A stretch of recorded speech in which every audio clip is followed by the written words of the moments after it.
Days जो अभी थे, असल में अब आखिरी कुछ दिन रह गए हैं रमज़ान के, तो वो जो अफ्तारियाँ और ये और वो सारा सिस्टम ज़रा ज़्यादा तेज़ हो जाता है। तो इस वजह से थोड़ा सा ज़रा स्केजूल कई अप्स एंड डाउन चल रहे होते हैं थोड़े थोड़े। तो आज भी हम 30 मिनट्स इसी वजह से लेट हो गए थे कि कहीं पे अफ्तारी थी और फिर हम स्ट्रक हो गए वहाँ पे। तो एक सेकंड सिर्फ मैं इसकी रिकॉर्डिंग भी स्टार्ट कर दूँ। अच्छा ठीक है, स्टार्टेड है। अच्छा जी, पहला जो केस था जी आप लोगों का, उसमें जो 25 years old with atypical chest pain, obviously history आप लोगों के पास नहीं थी। लेकिन इसमें जो बड़ी ऑब्वियस फाइंडिंग थी वो ये थी कि जहाँ पे आपकी एओर्टिक और पल्मोनरी विंडो होती है, मतलब एओर्टा और पल्मोनरी जो ट्रंक है उसके दरमियान में जो एरिया होता है, वो ऑब्वियसली आपको पता है कि अंदर को इंडेंट करता है, वो बाहर को इंडेंट नहीं करता होता। तो इसमें क्या था कि उस जगह के ऊपर एक लीजन पड़ा हुआ था जो कि सॉफ्ट टिश्यू लीजन था। और उसके बाद उस सॉफ्ट टिश्यू लीजन के जो बाहर का मार्जिन थे वो थोड़े से इरेगुलर थे। और इस जगह पे हमें एओर्टिक को पल्मोनरी विंडो में एक लीजन मिल रहा था जो कि लेफ्ट हाइला से थोड़ा सा ऊपर होता है, यानी कि लेफ्ट सुप्रा हाइलर रीजन में इसको आप इंडिकेट करते हैं कि जो लीजन है वो लेफ्ट सुप्रा हाइलर रीजन में आपका होता है। अब इसमें जो इम्पोर्टेंट चीज़ थी वो यही थी कि एक तो इसकी कि जब आप इसको डिस्क्राइब करेंगे या डिस्क्रिप्शन देंगे तो आपने डिस्क्रिप्शन किस जगह की देनी है। उसके बाद फिर यह हुआ था कि इसके अंदर आपके पास दो अदर सिटी के इमेजेस थे, और उन सिटी के इमेजेस को अगर आप खास तौर पे सॉफ्ट टिश्यू विंडो में देखते तो उसमें आपको आइडिया हो रहा था कि ये जो एरिया है, जो एओर्टिको विंडो का रीजन का एरिया है, वहाँ पे एक ये लीजन सा पड़ा हुआ है जो कि लोबुलेटेड है, जो कि मीडियस्टाइनम के अंदर है, लंग के अंदर नहीं है, वो मीडियस्टाइनम के ऊपर से इंडेंट करता जा रहा है। तो इसका मतलब ये था कि जो ये लीजन था, यहाँ से भी अगर आप देखें तो ये थाइमस के पीछे से मीडियस्टाइनम के अंदर ये सारे का सारा लीजन पड़ा हुआ था। तो इसका मतलब है कि अब दो चीज़ें जो इसमें हमारे लिए ज़रूरी थी वो ये थी कि एक तो इसकी location on x ray which is aortico window, not left hilar region, and secondly कि जो आपका एक्सरे था और जो सीटी था उसमें इसकी फर्दर लोकलाइजेशन कि ये डेफिनेटली मीडियस्टाइनल लीजन था। अब जब ये दो डिफरेंशियल आपके साथ आते हैं तो उसके बाद फिर जो आपके डिफरेंशियल्स थे वो आपके मोस्ट लाइकली लिम्फ नोड बनता था इस जगह पे। और जो एसिमेट्रिकल मीडियस्टाइनल लिम्फेडिनोपैथी थी, तो उसके अंदर अब आपके पास जो डिफरेंशियल का वर्कअप होता है ऐसे पेशेंट्स में, उसमें एक टीबी होती है, लिम्फोमा होता है, सार्कोइडोसिस हो सकता है, और ये आपके मेन लीजन्स होते हैं। अब इसमें क्या चीज़ नहीं हो सकती थी जो कि लेस लाइकली थी, और वो आपका ब्रोंकोजेनिक ट्यूमर था या आपका लंग का ट्यूमर था। उसकी रीज़न ये होती है कि जो लंग का ट्यूमर होता है वो सेकेंडरी इन्वॉल्वमेंट तो करता है मीडियस्टाइनम की, लेकिन प्राइमरीली वो लंग पेरेन्काइमा का ट्यूमर होता है। तो इसलिए इसमें जो है वो सबसे पहली चीज़ जो थी वो इसकी लोकलाइजेशन और उसकी वो थी इम्पोर्टेंट। अब इसमें एक क्वेश्चन है कि जी क्या ये कैल्सिफाइड था? जी बिल्कुल, एक कैल्सिफाइड एरिया आगे पड़ा हुआ था एंटीरियर मीडियस्टाइनम के अंदर, लेकिन जो लीजन खुद था, जो पूरे का पूरा बल्क ऑफ ट्यूमर था, उसके अंदर फोकल कैल्सिफिकेशन जरूर थे, लेकिन जो ट्यूमर था या जो लिम्फ नोड्स थे वो सारे के सारे वैसे ही इनलार्ज थे। और तो इसलिए जो है वो इसमें जो सबसे ज़्यादा इंपॉर्टेंट चीज़ थी वो हमारे पास tumour in aortico pulmonary window most likely lymph nodes था। तो इसके डिफरेंशियल जो थे वो इम्पोर्टेंट थे कि आप अगर लिम्फोमा भी लिख देते तो इट्स फाइन, सार्कोइडोसिस लिख देते इट्स फाइन, ट्यूबरकुलोसिस एसिमेट्रिक होता है लेकिन लेस लाइकली होता है। तो इसलिए इन डिफरेंशियल्स में से आपके पास सादा ऑप्शन इनकी थी। अब इसके अंदर जो दूसरी चीज़ थी वो ये थी कि आप लोगों ने जो ज़्यादा लिखा है उसमें एक ने जो है वो थाइमिक मास लिखा है। थाइमस जो मास होता है वो नॉर्मली ऊपर थाइमस के साथ इन कॉन्टिन्यूएशन होता है, जबकि ये एओर्टिको पल्मोनरी विंडो के अंदर इसका एपिसेंटर था और आगे एंटीरियरली बल जरूर कर रहा था, लेकिन प्राइमरी उसका ओरिजिन यहाँ पे नहीं था। टीबी इसमें थी, बिल्कुल डिफरेंशियल में आ सकती थी, लेकिन वही बात है कि सिर्फ एक साइड पे और वो भी सिर्फ एक ग्रुप के अंदर अगर लीजन हो तो ज़्यादा चांसेस ये हैं कि आप उसको फिर लिम्फोमेटस या लिम्फोप्रोलिफरेटिव डिसऑर्डर की तरफ लेके जाएंगे। तो लेफ्ट हाइलर मैस की बजाय आप अगर इसको थोड़ा सा ज़रा मीडियस्टाइनल मैस लिख देते हैं तो वो बहुत बेहतर फिर ऑप्शन बन जानी थी, क्योंकि उससे ज़रा लोकलाइजेशन बेहतर हो जाती तो फिर डीडी बेहतर हो जाती। तो बाकी सारों ने टिकट ठीक लिखा था, कुछ ने ब्रोंकियल कार्सिनोइड लिखा था, ब्रोंकस के अंदर नहीं था, ये ट्यूमर बाहर पड़ा हुआ था। और उसके अंदर जो थी ज़्यादा ज़रूरत आपको इसकी थी, इस विंडो की, क्योंकि यहाँ पे लेफ्ट मेन स्टेम ब्रोंकस ये नीचे से जा रहा है, और यहाँ पे भी ये ब्रोंकस पड़ा है, ये ब्रोंकस नहीं है, क्योंकि यहाँ से डिवाइड होना शुरू हुआ है। फिर ये अपर लोब ब्रोंकस था जो कि यहाँ से जा रहा था, और अपर लोब इसके अंदर बिल्कुल ठीक था। तो इसमें तो ये वाला पोजीशन थी, तो इसके अंदर लोकलाइजेशन भी इंपॉर्टेंट थी, एक्सरे की फाइंडिंग भी इंपॉर्टेंट थी, और उसके बाद डीडी भी इंपॉर्टेंट थे इसके अंदर। अब इसके अंदर एक और जो मैंने आपको कुछ दिन पहले एक दिखाया था एक्सरे, जो पिछले स्कैन में था, उसमें भी एक इस तरह की चीज़ पड़ी हुई थी, और वहाँ पे भी एक बड़ी सारी ओपेसिटी इसी जगह पे आ रही थी, जो कि यहाँ पे हार्ट इधर को जा रहा था, और वो ओपेसिटी जो थी वो इसी साइड को, राइट साइड को काफ़ी बड़ी सारी बाहर को बल्ज कर रही थी। अब इसमें इंपॉर्टेंट चीज़ ये थी कि जो इसमें जो ये वाली ओपेसिटी थी, इसमें आके ये जो आपकी इसमें जो लीजन था, यहाँ पे इसकी जो टेन्युएशन थी वो सॉफ्ट टिश्यू से कम थी, यानी कि उतना सॉफ्ट टिश्यू जिस तरह ये जो आपका लिवर है और स्प्लीन है और जितने वो ज़्यादा है और इवन के हार्ट है, उससे ये कम अटेन्युएट कर रहा था। तो कम अटेन्युएट करने का मतलब ये होता है कि ये जो लीजन है इसकी सॉफ्ट टिश्यू से कम डेंसिटी है, और जो कम कम डेंसिटी होती है सॉफ्ट टिश्यू से वो नॉर्मली फैट की होती है। तो इसलिए ये जो था, जो भी चीज़ थी, ये एक फैट कंटेनिंग लीजन था।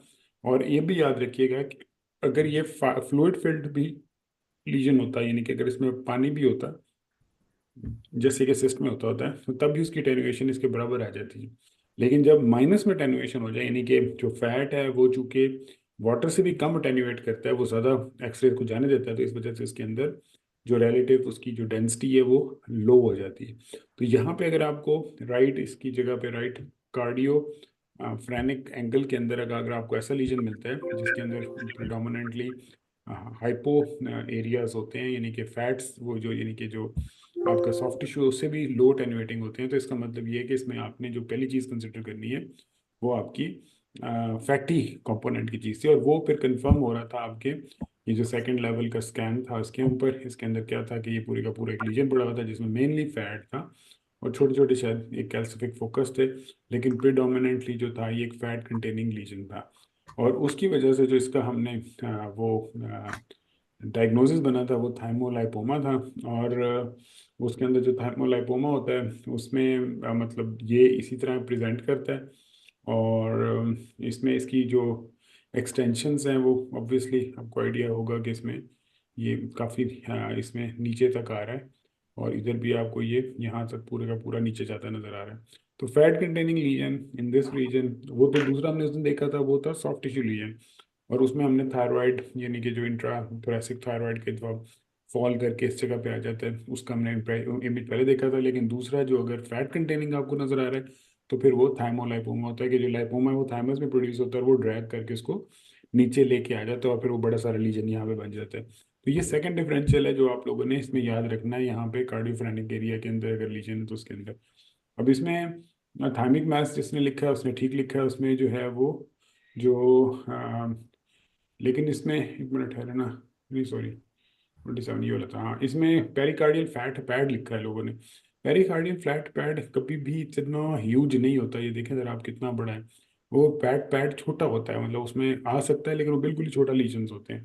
तो अगर इतना बड़ा लीजन नजर आए आपको तो इसमें आपने थाइमो लाइपोमा जो है वो आपके डिफरेंशियल में पहले नंबर पे आएगा, क्योंकि ये लार्ज बल्कि ट्यूमर्स होते हैं। और उसके अंदर अगर आप सिंपल लाइपोमा भी लिख सकते थे कि वो भी कई बार लाइपोमा भी किसी जगह डेवलप हो सकता है, लेकिन है फैट कंटेनिंग लीजन ना। तो अब पेरिकार्डियल फैट पैड को इसमें हम कंसिडर नहीं करेंगे। लाइपोसार्कोमा रेट्रोपेरिटोनियल होता है, वो एंटीरियर मीडियस चैनल का ट्यूमर नहीं है। फिर वही फैट पैड बहुत सारे लोगों ने लिखा हुआ। मॉर्गेनिक हर्निया के अंदर नॉर्मली ये होता है कि जो लीजन का आपको जो साइट है वो दिखाई जाती है कि जो लीजन है वो नॉर्मली इधर से एब्डोमेन से होता हुआ आगे से आ रहा होता है। तो वो हो सकता है, लेकिन वो इसमें लेस लाइकली है कि उसकी पॉसिबिलिटी। फिर right pericardial dermoid is normally feature of anterior superior mediastinum. तो इसका हाँ थाइमोलाइपोमा डॉक्टर आमना ने लिखा है वो बिल्कुल ठीक है उनका। थाइमोलाइपोमा फिर सानिया तलहा ने लिखा है वो बिल्कुल ठीक है। उसके बाद फिर लाइपोमिटोसिस नहीं होता, लाइपोमिटोसिस इन्फिल्ट्रेटिव होता है।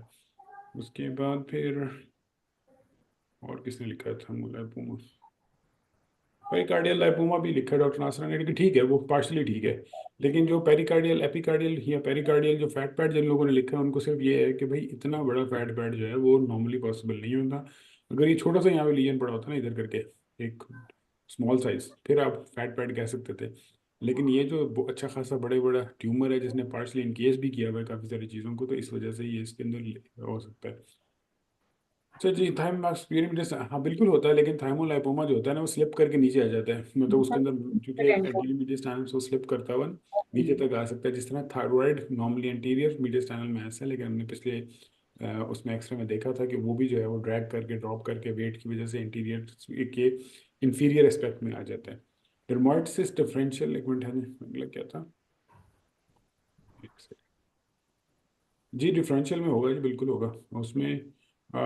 डिफरेंशियल में थाइमिक मैस, अच्छा डर्माइड सिस्ट ना, लेकिन नॉर्मली इसकी ये लोकेशन नहीं है डर्माइड सिस्ट की ना। अगर डर्माइड सिस्ट नॉर्मली वो इतनी ड्रैग ड्रॉप नहीं करती। जो ड्रैग और ड्रॉप करने वाले लीजन्स है ना, वो अपने याद रखना है, प्रिडोमिनेटली एक थायराइड है और एक थाइमोलाइपोमा, ये जो दूसरा लीजन है।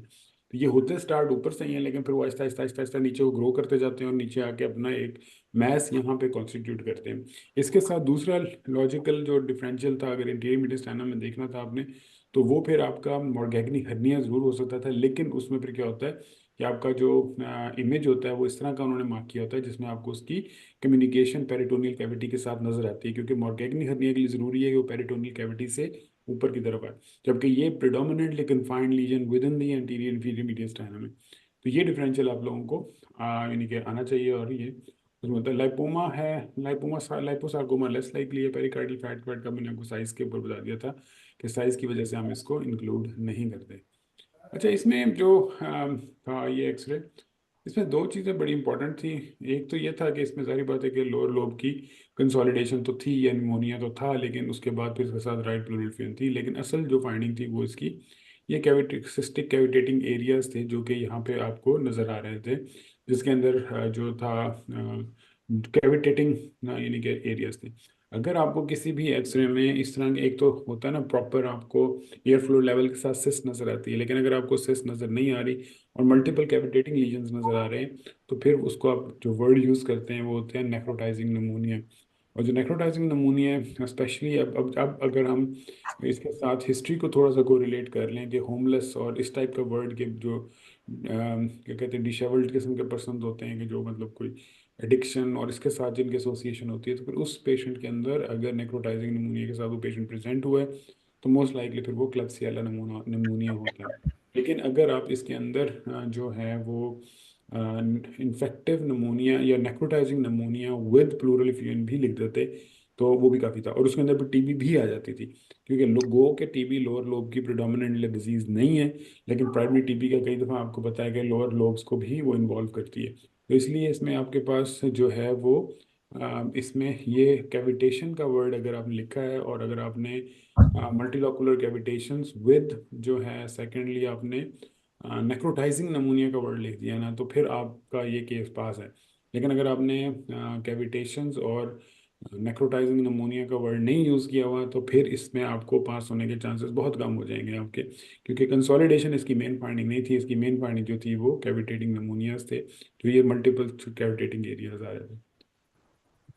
अच्छा जी, how to be sure it's not cavitation. Cavitation जो होती है वो कभी भी ट्रैक फॉलो नहीं करती। उसमें अगर आप जब भी देखेंगे तो इसमें आपको यहाँ पे एक एरिया ये नज़र आ रहा है, एक एरिया ये नज़र आ रहा है, एक एरिया नहीं ये नज़र आ रहा है, जबकि जो आपकी एयर ब्रोंकोग्राम्स होते हैं वो हमेशा आपको जिस तरह ब्रोंकस पूरे पैटर्न करते हुए ब्रांचिंग की तरह नज़र आते हैं, वो आपको पूरे के पूरे नज़र आ रहे होते हैं। इसलिए आपने जब भी एयर नज़र आती है, अगर तो वो आपसे ट्रैक होकर हाइला तक जा रही है या आपको पैटर्न उसके नज़र आ रहे हैं, फिर तो आप उसको एयर ब्रोंकोग्राम कहेंगे। लेकिन अदरवाइज इस तरह की जो सिस्टिक एरियाज होंगे, तो इसलिए इसके अंदर आपके पास ये प्रॉब्लम आएगा। अच्छा जी, उसके बाद क्या थे, हॉट डिस्टिंगली। इसमें जो जब आपका इस तरह का एरिया है ना, देखिए इसमें आपका क्या मसला आ रहा है, इसमें मसला ये आ रहा है कि राइट हार्ट का बॉर्डर भी गायब हुआ हुआ है, और राइट यहाँ से बेजल लंग का काफ़ी सारा मीडियल पार्ट है, डायफ्राम का भी क्लियर नहीं हो रहा हमारे से। तो अगर ये दो पार्ट्स नज़र नहीं आ रहे तो इसका मतलब ये है कि मल्टी लोब का नमूनिया है, जिसमें राइट लोअर लोब तो लाजमी इन्वॉल्व है, लेकिन राइट मिडल लोब भी इन्वॉल्व हो सकता है। तो इसमें दोनों आ सकते हैं इसमें। लेफ्ट लोब में तो ये पता नहीं ये पेस्टी है या थोड़ा सा मिनिमल सा फ्यूजन है, लेकिन ये फिर भी इसका जो एंगल है वो ठीक बन रहा है, तो इसलिए हम इसको बहुत ज़्यादा इस पे हम वो नहीं होंगे, क्या कहते हैं उसको, एडमेंट। लेकिन जो असल हमारे जो फोकस ऑफ प्रोडक्शन है या लीजन है वो यहीं पे रहेगा। और इसमें अगर आप लोगों ने ये दो चीज़ें लिख दी हैं फिर तो कमाल है, लेकिन अगर नहीं लिखा तो फिर जो है वो दोबारा इसको जाके देखें, ताकि एग्जाम में इस तरह के केसेस को आपका मिस करना नहीं होता। अब मैं देखना चाह रहा हूँ कि कितने लोगों ने इसमें कैविटेशन का वर्ड यूज़ किया है। तो लिखी तो सारी चीज़ें हुई हैं, लेकिन काम का लाइन जो है वो नहीं लिखी गई है आप लोगों से।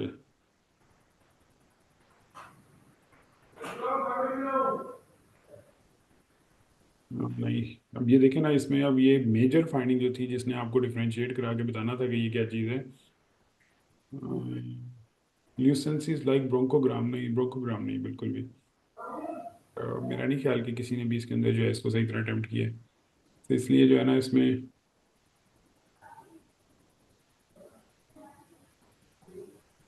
कैविटी के अंदर बॉल नहीं होती होती। जब नेक्रोटाइजिंग निमोनिया होता है ना तो उसके अंदर आपको कोई वो कैविटी की बॉल्स तो नजर नहीं ना आएंगी।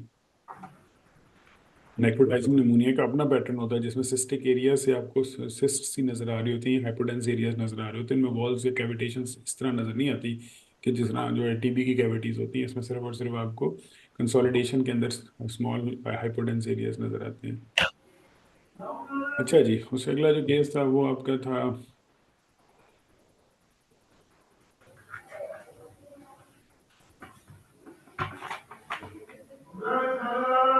एक मिनट में देखता हूँ कौन है। अच्छा जी, आप लोग ना काइंडली जो है ना, ये जितने भी पार्टिसिपेंट्स हैं, ये काइंडली अपने जो माइक हैं उनको क्लोज रखेंगे। डॉक्टर सुबिया खान, आपका माइक ऑन था, अब मैंने ऑफ कर दिया है, लेकिन काइंडली मेक श्योर करेंगे कि आप लोगों में से कोई माइक ऑन नहीं करेगा, क्योंकि उससे जो है ना फिर सारे डिस्टर्ब होते हैं। और चूंकि मैंने साउंड ऑफ की होती है इसलिए मुझे नहीं पता लग रहा होता कि किसी का माइक ऑन है या ऑफ है, क्योंकि मेरी जो सारी कम्युनिकेशन है वो आपके क्वेश्चंस जो हैं उसके लिए आपको चैट की ऑप्शन दी गई है। आप लोग चैट में जितने मर्जी क्वेश्चंस लिखें उसमें किसी को कोई प्रॉब्लम नहीं है। लेकिन अगर आप माइक ऑन करते हैं ना फिर वो एको भी शुरू हो जाती है, फिर वो कंसंट्रेशन भी ब्रेक होनी शुरू हो जाती है, तो फिर बहुत सारे मसले ख़राब होने शुरू हो जाते हैं।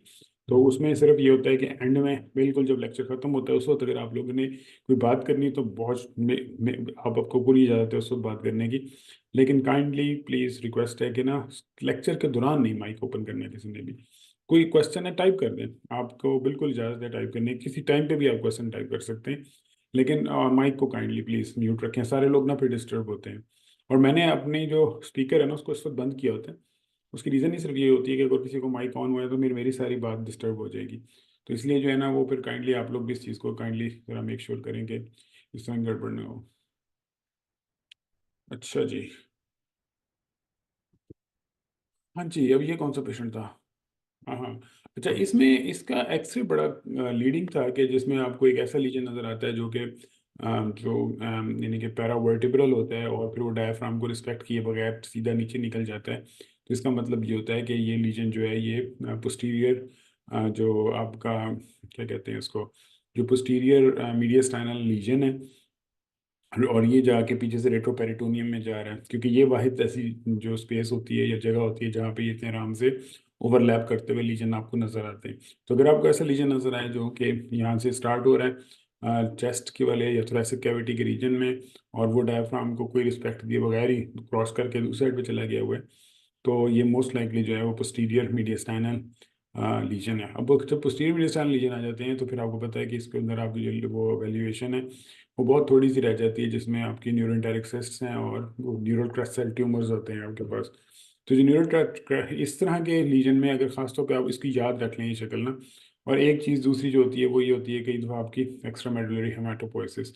अच्छा, अब इसमें जब आपके पास ये उन्होंने आपको एमआरआई भी दिखाया था और उसके बाद फिर एमआरआई का आपको सॉर्ट ऑफ लेटरल व्यू भी दिखाया था, तो उसमें आपको जहाँ पे ये इसके एक मिनट में आपको दिखाता हूँ, ये यानी कि यहाँ पे भी इसमें भी, और एक मिनट है, मैं दूसरा इमेज जो है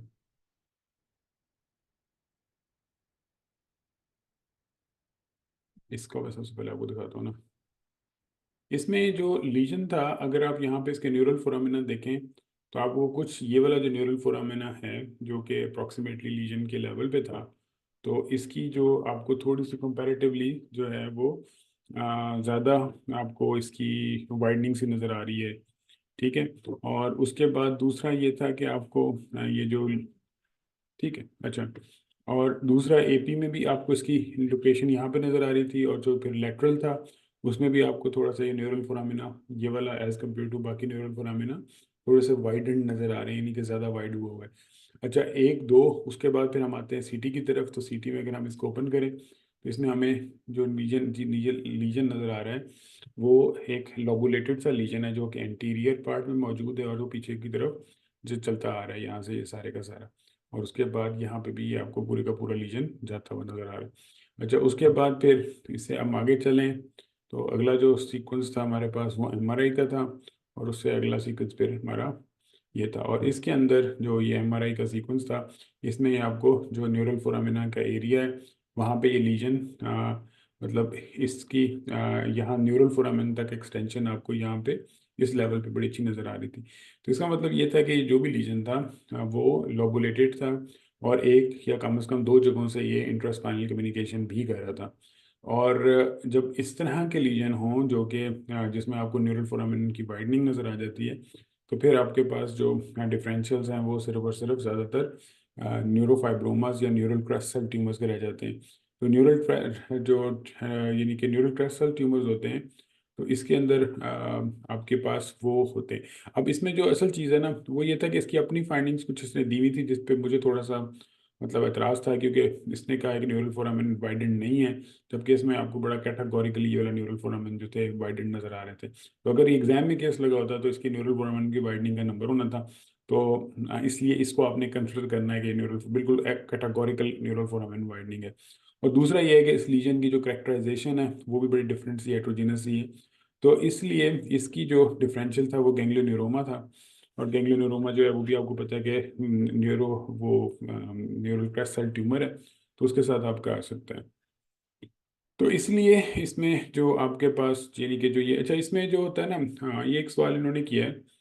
ये क्या क्वेश्चन था, ये देखें। इसमें जो इन्होंने लिया लेटरल व्यू में कोई ओपेसिटी नहीं आनी चाहिए, तो इसमें ओपेसिटी आ रही है।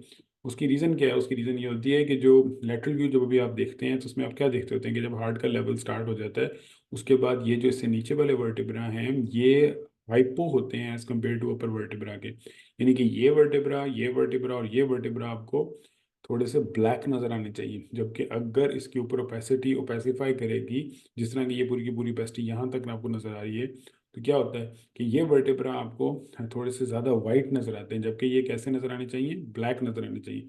तो हमेशा लेटरल में आपका जो एक चेक पॉइंट होता है वो ये होता है कि क्या आखिरी दो या तीन वर्टेब्रा ब्लैक हैं एज कम्पेयर टू ऊपर वाले वर्टेब्रा के। तो अगर तो वो ब्लैक हैं तो फिर तो वो ठीक है, लेकिन अगर वो ब्लैक नहीं है तो इसका मतलब ये है कि यहाँ पे ओपेसिटी है। तो ये उसकी ओपेसिटी उस तरह नहीं नजर आती जिस तरह की आपको एपी में चेस्ट में नजर आती है। इसकी ओपेसिटी आपको इसकी इन वर्टिब्रल बॉडीज की इंक्रीज्ड यानी कि जो वाइटनेस है उससे नजर आती है। इसमें देखते हैं अब आप लोगों ने क्या किया है। जी जी, इसमें ऐसा में आप लोगों ने फाइंडिंग बिल्कुल ठीक लिखी है सारों ने, लेकिन ना उसमें इसको आप एक्स्ट्रा मेडुलरी हेमेटोपोइसिस भी अगर आपने डालनी थी, वेरी गुड फाइन आप डालें, लेकिन आप उसके साथ जो न्यूरोजेनिक ट्यूमर्स है तो वो तो आप याद रखें कि जब भी ऐसा एक्सरे आए ना, ये देखें ये वाला जो एक्सरे है कितना क्लियर जो क्रॉस कर गया डायफ्राम को, तो ये बहुत लेस लाइकली है कि ये एक्स्ट्रा मेडुलरी हेमेटोपोइसिस होगा। ये मोस्ट लाइकली जो है ना न्यूरोजेनिक ट्यूमर है। अब न्यूरोजेनिक ट्यूमर को एक बार देख लिया ना आपने, अब इसके अंदर मॉर्गेगनी हर्निया वगैरह कभी भी इस तरह पोस्टीरियर जो है वो नहीं होता, मतलब जिस तरह पोस्टीरियर इसमें देखें, और यहाँ से भी आपका इंटीरियर तो बिल्कुल क्लियर पड़ा हुआ है, लीजन तो ये सारा पीछे पड़ा ही है जो सारी की सारी ओपेसिटी आ रही है। तो मॉर्गेननी हर्निया अगर होता वो तो यहाँ से आगे एंटीरियरली जाना था ना। तो अच्छा, उसके बाद लिम्फोमा, लिम्फोमा की ये लोकेशन नहीं है पोस्टीरियर मीडियस्टाइनम, वो नॉर्मली मिडिल एंड इंटीरियर मीडियस्टाइनम का ट्यूमर है। वो लेस लाइकली होता है कि सेकेंडरी इन्वॉल्वमेंट करता है जरूर पोस्टीरियर मीडियस्टाइनम में।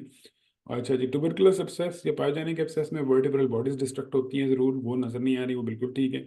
एक्स्ट्रा इन्फेक्शन रेट्रोपेरिटोनियल लाइपोसार्कोमा अगर होता तो फैटी होता रेदर देन दिस। और बायलैटरल पेरिफेरल मैसेज लिम्फोमा भी दे सकते हैं, लेकिन लिम्फोमा नहीं। आप लोगों ने ना इसमें हमारे लिए जो था, हाँ ये क्या है, peripheral nerve sheath tumour nastic वाला लिखा था, ये फिर भी क्लोज है, मतलब यानी कि न्यूरल क्रेस्टल ट्यूमर या ये न्यूरोजेनिक ट्यूमर, या आप इस तरह का कोई वर्ड जरूर लिखा करें। अगर आपको पोस्टीरियर स्पाइन के अंदर मैस मिल रहा है ना कोई भी किसी भी किस्म के अपेयरेंस का, तो पहला डिफरेंशियल आपका एग्जाम में भी और प्रैक्टिकल लाइफ में भी पहले न्यूरोजेनिक ट्यूमर को सोचें। अगर उसके अगेंस्ट कोई बहुत डिस्क्रीट चीज़ है, आप पहला नंबर वो दे के सेकंड में एक्स्ट्रा मेडुलरी हेमेटोपोइसिस दे दें, कोई मसला नहीं। लेकिन एक्स्ट्रा मेडुलरी हेमेटोपोइसिस में जो नॉर्मली कोई पैथोलॉजी आपको साथ नजर आ रही होती है कि स्प्लीन बड़ी होगी या कोई और उन्होंने इस तरह की फाइंडिंग दी हुई होगी, तो इसलिए आप इसमें ये ज़रूर याद रखा करें कि वो, और दूसरा आपको ये भी याद है कि एक्स्ट्रा मेडुलरी हेमाटोपोइसिस जो है वो नॉर्मली मल्टीपल लेवल पे फिर आपको नजर आती है। वो यानी कि सिंगल लीजन कम होता है, लेस लाइकली होता है। अच्छा जी, इसमें भी आप लोगों ने बहुत अच्छा परफॉर्म नहीं किया। अच्छा जी, उसके बाद नंबर 30 है। अच्छा, 30 नंबर जो है ना, this is a sort of क्या कहते हैं, वही कि जिसमें आपके पास मुख्तलिफ मोडेलिटीज थी, जिसमें से आपने बैठ के जो है फिर फाइनल डिसाइड करना था कि ये कौन सा है। अब अपेरेंटली अगर आप इन दो को देखते तो फिर तो आप लोगों ने बिल्कुल सही डायग्नोसिस बनाना था कि आपने इसको प्लूरल प्लूरल फाइब्रोमा या जो भी था वो आप बना सकते। लेकिन अगर आप इसको देखते हैं, जो कि एक पूरे का पूरा यहाँ पे क्या कहते हैं इसको, यहाँ पे एक ट्यूमर वेस्कुलर पड़ा हुआ था। ये देखिए कितना वेस्कुलर ट्यूमर है जो कि यहाँ पे ओरिजिनेट कर रहा है। और यहाँ पे इसको आपको उसकी पूरी सप्लाई एओर्टा से जाती हुई नजर आ रही है, क्योंकि पूरा एओर्टा पैसिफाई हुआ, तो ये भी पूरे का पूरा पैसिफाई हो गया। तो ये जो था, ये नॉर्मली प्लूरल बेस्ड ट्यूमर जो कि क्या कहते हैं, हाइपर वैस्कुलर नहीं होते वो, जो कि हाइपोवैस्कुलर ट्यूमर्स हैं। तो उसमें ये आपको इतनी ज़्यादा वैस्कुलरिटी नज़र नहीं आती। तो ये जो चीज़ फाइंडिंग थी ना आखिरी वाले में जो था, ये उसके अगेंस्ट था कि ये कोई प्लूरल बेस्ड ट्यूमर है या फाइब्रोमा है जो कि अग्रेसिव नहीं होता। तो इसका मतलब ये था कि ये आपको अगर इस तरह का लीजन मिले जिसमें इतनी हाइपर वेस्कुलरिटी है, तो ज़रूरी नहीं है कि फिर आप उसको कोई ऐसा करें, क्योंकि ये मुझे पता था कि ये मुश्किल होगा आप लोगों के लिए इसको फियोक्रोमोसाइटोमा को पहुंचना। लेकिन कम से कम वेस्कुलर ट्यूमर लिखना जरूरी था आप लोगों के लिए, कि आपके पास ये डायग्नोसिस होना कि ट्यूमर हाइपर वेस्कुलर है, ये काफ़ी था। और उसके बाद जो है वो यहाँ पे भी वही था कि ये जो डायफ्राम से आपको ये लीजन आ रहा है नज़र चलता हुआ, जो कि यहाँ तक आ रहा है, फिर इधर से यहाँ पे चला गया। तो ये डायफ्राम बेस्ड ओरिजिन ट्यूमर था, जिसने जो है ना वो ऊपर लंग की तरफ गया हुआ था। तो अब इसमें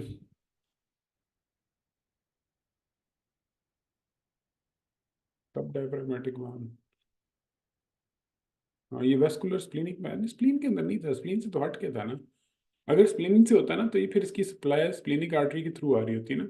ये तो ऊपर लदा ही जा रही है, इसकी ब्रांच ही लदा हुई है।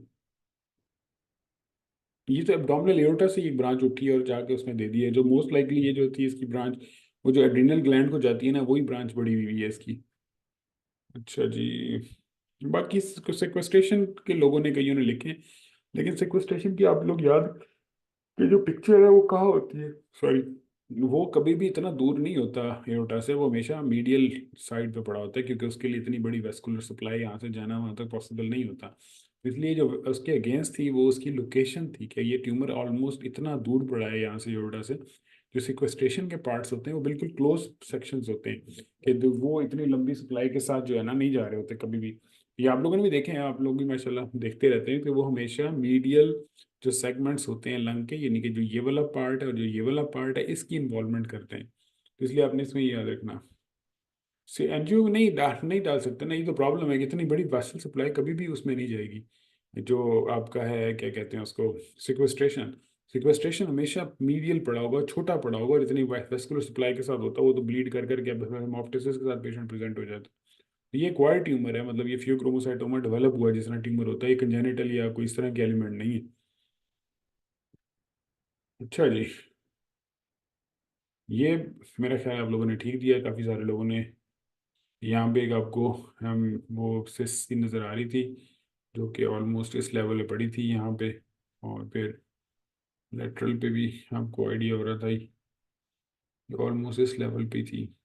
अच्छा, उसके बाद खैर जो आपका इसमें बाकी में वो सिस्ट आपका कंप्रेशन डाल रही थी ओटा के ऊपर, और ये से साबित हो रहा था कि ये जो सिस्ट है ये पोस्टीरियर वो पोस्टीरियर मीडियस्टाइनम के अंदर पड़ी हुई है। तो ये बेसिकली डेवलपमेंटल फोरगट सिस्ट थी, या जिसको ईसोफेजियल डुप्लीकेशन सिस्ट या ब्रोंकियल, सॉरी वो ब्रोंकोजेनिक सिस्ट जिसको कहते हैं आप, ये दोनों ही हो सकती हैं, क्योंकि सारी बात है कि जो लंग्स की बड है वो भी ईसोफेगस से ओरिजिनेट करती है।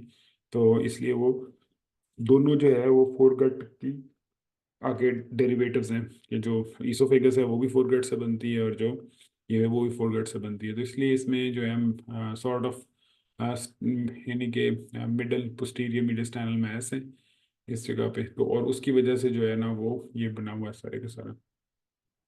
ये लियोमायोमा जो होता है ना वो इस तरह नॉर्मली इतना कंप्रेशन नहीं डालता वो।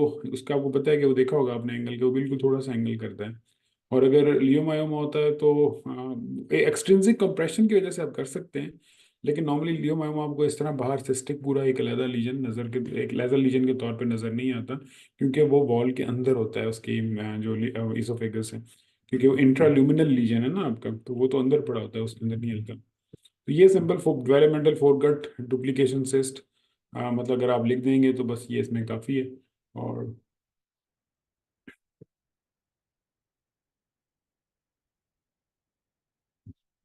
अच्छा, अब इसमें जो था, क्या था बोला कि जो आप लोग थे इसमें अभी तक जो तमाम तर केसेस मैंने दिखाए थे जिसमें हल्का सा फाइब्रोसिस था, वो तो सारे लोग सिलिकोसिस लिखते आए हैं अभी तक, सॉए इस केस के, जो कि असल में सिलिकोसिस केस था। ठीक है, अब इसमें क्या था कि आपके जो पेशेंट था उसके, एक सेकंड, ये देखिए, इसमें बायलैटरल, ये जो पेरीहाइलर और अपर लोब के अंदर फाइब्रोसिस थी, और उसके अंदर ये सारे के सारे फाइब्रोटिक एरियाज डेवलप हुए हुए थे, और कॉन्ग्लोमरेट मैसेज थे, और जो हाइला थे, सॉरी, जो हाइला थे वो भी थोड़ा सा अपर, यानी कि अगर आप इसको मिड में डिवाइड करें तो हाइला को अप्रोक्सीमेटली इधर होना चाहिए, लेकिन ये हाइला भी ऊपर को रिट्रैक्ट हुए पड़े थे। अब हाइला रिट्रैक्शन थी, ऊपर साइड में फाइब्रोसिस थी, और मल्टीपल नोड्यूल्स थे ऑफ वेरिएबल साइजेस जो आप देख रहे थे, और कुछ कुछ जगहों पे वो कॉन्ग्लोमरेट हुए हुए थे, और वो Aahista Aahista progressive massive fibrosis की तरफ जा रहे थे। तो ये जो एक्सरे था ये उसके अंदर, अच्छा, और दूसरा मैंने फिर वही कहा था कि स्पाइन को देखें, स्पाइन इसमें नहीं कि उस स्पाइन में और इस स्पाइन में देखें आप, इस स्पाइन में वो कोई लाइन तो नहीं चलती जा रही ना, यहाँ पर देखें कितना क्लियर है, ये वर्टिब्रल बॉडी, ये वर्टिब्रल बॉडी, इसमें सिर्फ आपको फाइब्रोसिस दिखाया है उसने कि कितना एक्सटेंसिव फाइब्रोसिस पड़ा हुआ है, इसमें स्पाइन में तो ऐसी कोई फाइंडिंग नहीं है कि जिसमें आप इसको एनकलोसिस की तरफ लेके जाएं। तो इसमें तो रिट्रैक्शन ऑफ बायलैटरल फाइला थे, बायलैटरल एपिकल फाइब्रोसिस थी, और जो ये थी स्पाइन थी, उसमें जिस तरह आपको वो एक पूरी के पूरी लाइन चलती हुई नजर आती है, उस तरह की तो कुछ कोई फाइंडिंग नहीं थी। तो इसलिए ये तो सिलिकोसिस का पेशेंट था।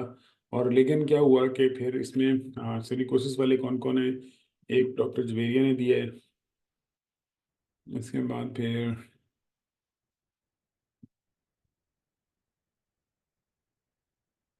और कोई भी नहीं है,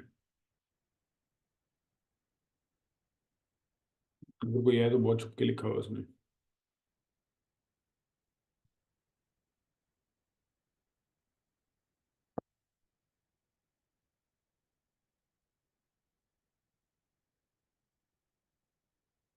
देन हाँ, जो आपने, अच्छा, इसमें जो सबसे पहले, खैर मैं आपको क्वेश्चंस के आंसर देता जाता हूँ, इसमें जो जरूरी नहीं होता कि वो प्लूरल बेस्ड हो, वो एपिकल जो फाइब्रोसिस होती है वो फ्लूरल को टच कर सकती है, उसमें कोई ऐसी प्रॉब्लम नहीं है कि जो उसमें प्लूरल को टच ना करे, इसलिए इसमें अंदर जो है ना वो मेरा नहीं ख्याल कि कोई ऐसी बात है। और दूसरी जो है वो, ये जो कैल्सिफिकेशंस की बात कर रहे हैं, ये एक्सेल कैल्सिफिकेशंस होती हैं, जो कि इसमें भी बड़ी अच्छी नज़र आ रही थी आपको, ये देखें।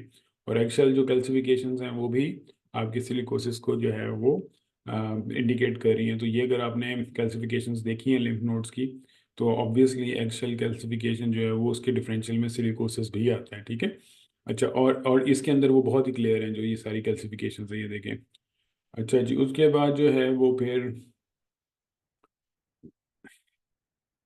और हाँ, इसमें ये ओब्लिक केस दिखाया हुआ है इन्होंने बेरियम के साथ ना, तो बेरियम में अपनी तो कोई खास फाइंडिंग नहीं है, क्योंकि इसोफेगस के थ्रू यानी कि कंट्रास्ट जा रहा है, और उसकी कोई ऐसी स्फीयर नर्विंग स्टेनोसिस या इरोजन नहीं है। लेकिन जो असल चीज़ है वो इसकी आपकी ये जो बड़े बड़े बल्कि से कैल्सिफाइड से लिम्फ नोड्स पड़े हुए हैं, ये आपको सारे के सारे यहाँ पे क्लियरली नजर आ रहे हैं। तो ये सारी की सारी फाइंडिंग्स जो थी, ये सारी की सारी सिलिकोसिस को इंडिकेट करती थी, और ये बेरियम में बेसिकली ऑब्लिक स्टडी है, मतलब ये थोड़ा सा ऑब्लिक करके दिखाया गया है कि आपको दोनों साइडों के जो हाइल हैं वो साथ साथ पड़े नजर आ रहे हैं, और मैंने आपको बड़े बड़े जो है वो लिम्फ नोड्स कैल्सिफाइड नजर आ रहे हैं। तो अगर आप इनको दोबारा रिट्रोग्रेड जाके देखें तो आपको आइडिया हो जाएगा कि इसमें बायलैटरल फाइब्रोसिस है, एपिकल है, थोड़ा सा नीचे भी है, प्लूरा तक टच कर रही है, और प्लूरा को टच करना कोई ऐसी चीज़ नहीं है कि जो उसको रूल आउट करे। बायलैटरल एपिकल रिट्रैक्शन है ऑफ बायलैटरल हाइला। उसके बाद फिर इसमें भी डेंस कैल्सिफाइड नोड्यूल्स हैं, और इसके अंदर आपको बड़े अच्छे तरीके से ओब्लिक व्यू में उन्होंने मजीद एक्शल कैल्सिफिकेशन दिखा दिए। तो ये सारा कॉन्ग्लोमरेट जो है वो आपको इंडिकेट कर रहा है कि ये लीजन जो है वो आपका सिलिकोसिस जो है वो बना हुआ है। तो इसलिए जो है ये एक ही बंदा ठीक हुआ है मेरे पास, और बाकी सारों ने तो पता नहीं ज़्यादा इंटेलेक्चुअलाइज कर दिए। ठीक है, अच्छा जी। उसके बाद उससे अगला पेशेंट आता है आपका, ये जो था आपका, एक और की पेशेंट था जिसमें आपके,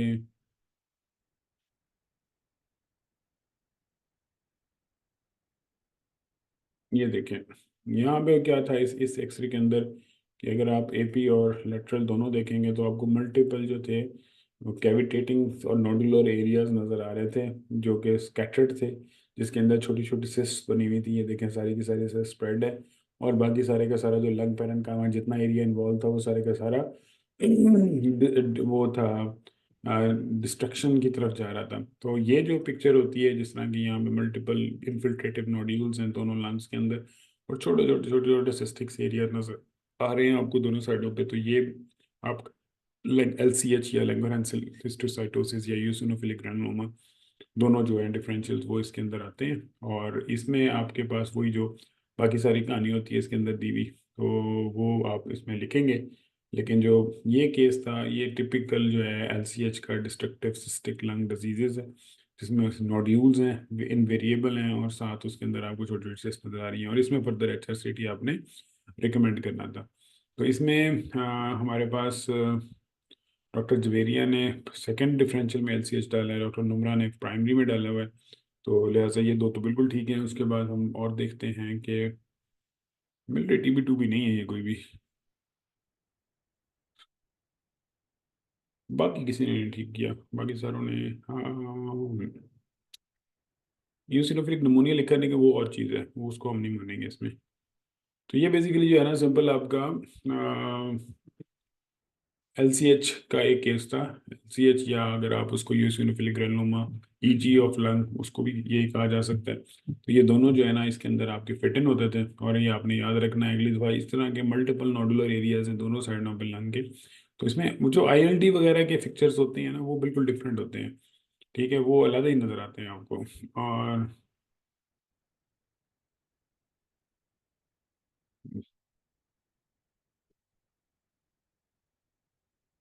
जी बिल्कुल, बाजारी सिस्ट लाइक अपेयरिंग थी।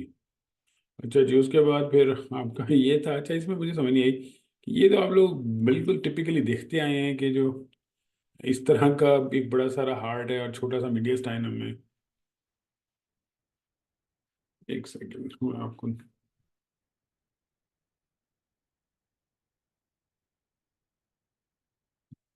कि ये जो होती है, ये तो आपकी जो वो है एब्स्टीन जो अनोमली होती है, तो वो इस तरह की आपको हमेशा नज़र आती है। जो आपकी पेरिकार्डियल इफ्यूजन होती है, वो तो आपकी इस तरह की जो है वो नहीं होती, यानी कि एक मिनट में आपको बताता हूँ।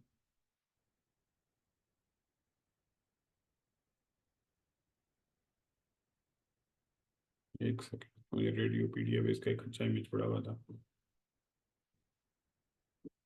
उन्होंने ड्रॉ किया, तो मैं आपको वो इमेज दिखाता हूँ।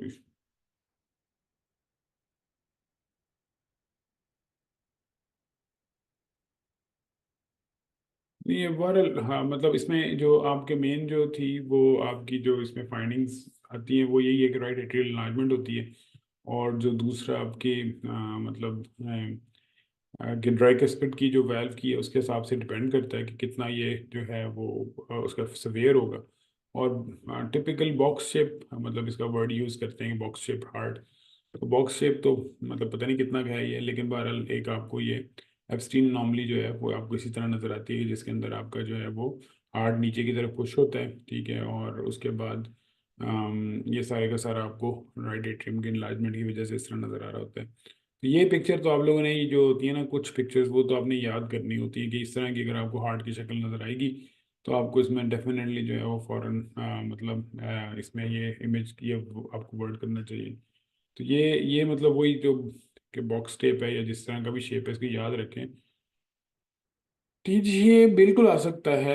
ट्राइकस्पिड एट्रीजिया जो इसमें है ना, वो तो ज़रूर आ सकता है इसमें, क्योंकि वो यानी कि बेसिकली ये जो होती है ना उसकी, आपकी जो राइट हार्ट का है ना, मतलब मैसिव राइट हार्ट वेंट्रिकल, और ये जो साइड है ये बड़ी बड़ी होती है, तो उसकी वजह से ये आपको सारे का सारा इस तरह पूरी की पूरी ओपेसिटी नजर आती है। लेकिन मेरा ख्याल है कि इसमें अगर आपको मीडियम स्टैंड नजर आ रहा है, तो दूसरा आपके साथ जो जिनने आप लोगों ने ज़्यादा इसमें जो दिए हैं, डिफरेंशियल्स, वो सारे के सारे ज़्यादा हैं। पेरिकार्डियल फ्यूजन, तो पेरिकार्डियल फ्यूजन जो होती है ना, वो थोड़ी सी इधर आके इस तरह नैरो नहीं होती, वो हमेशा ना यूं हार्ट के उसको कॉन्टूर को फॉलो करती है, मतलब इस तरह वो लोबुलेट सी या मतलब इस तरह करके यूं करके डायलेट नहीं करती।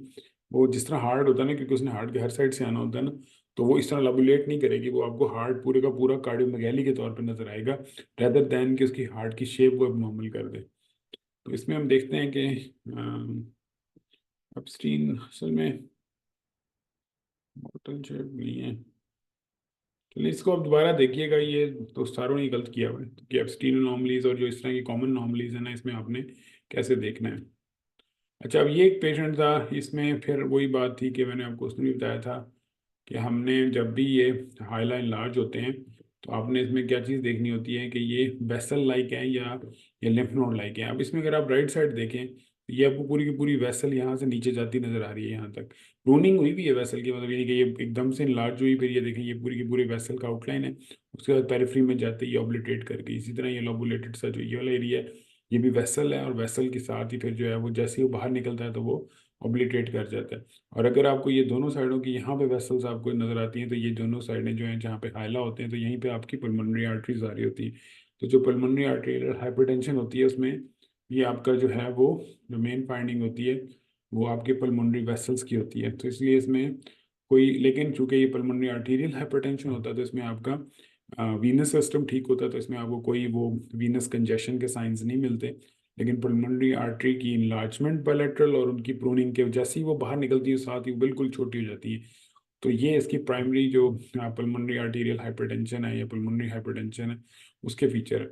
और ये याद रखें कि ये दोनों साइडों पे लिम्फ नोड्स नहीं है। लिम्फ नोड्स मैंने आपको दिखाए थे कि वो लीजन आप चारों साइडों से ड्रॉ कर सकते हैं कि वो किस तरह इसमें राउंडेड से होते हैं।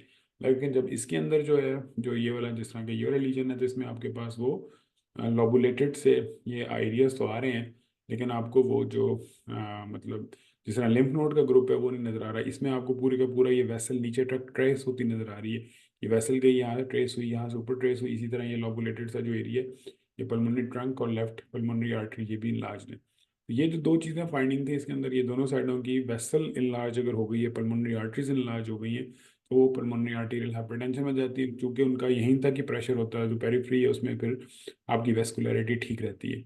अगर पल्मोनरी वीनस कंजेशन हो, फिर आपकी वो सारी की सारी फाइंडिंग्स आ जाती हैं कि क्योंकि ब्लड फिर वो आपका पूल होना शुरू हो जाता है ना हार्ट वो लंग में, तो फिर वो करली बी लाइन्स भी देगा, वो कंसोलिडेशंस भी देगा, वो ओपेसिटीज भी देगा। लेकिन इसके अंदर वो इस तरह नहीं नजर आता आपको। अच्छा जी, अब उसके बाद फिर एक ये पेशेंट था, उसमें खैर आप लोगों में से मैं देखता हूँ किसने दिया था उसको ठीक, सॉरी मैं पिछला पिछला के 35 नंबर में आपको बताया था। हाँ, डॉक्टर अब्दुल्ला ने बिल्कुल ठीक लिखा है इसमें, और डॉक्टर जवेरिया ने नहीं, थोड़ा सा गड़बड़ की है। अच्छा हाँ, डॉक्टर मुदस्सर ने ठीक लिखा हुआ है, doctor pulmonary arterial hypertension, very good. उसके बाद फिर हाँ हाँ हाँ हाँ, ये डॉक्टर जैगम ने ठीक लिखा है। और बाकी ईजन मेंगर है नहीं वो, लेकिन आप पल्मोनरी आर्टेरियल हाइपरटेंशन अगर दे देना बस, तो सिर्फ वो ईजन मेंगर पूरा लिखने की जरूरत ही नहीं है आपको।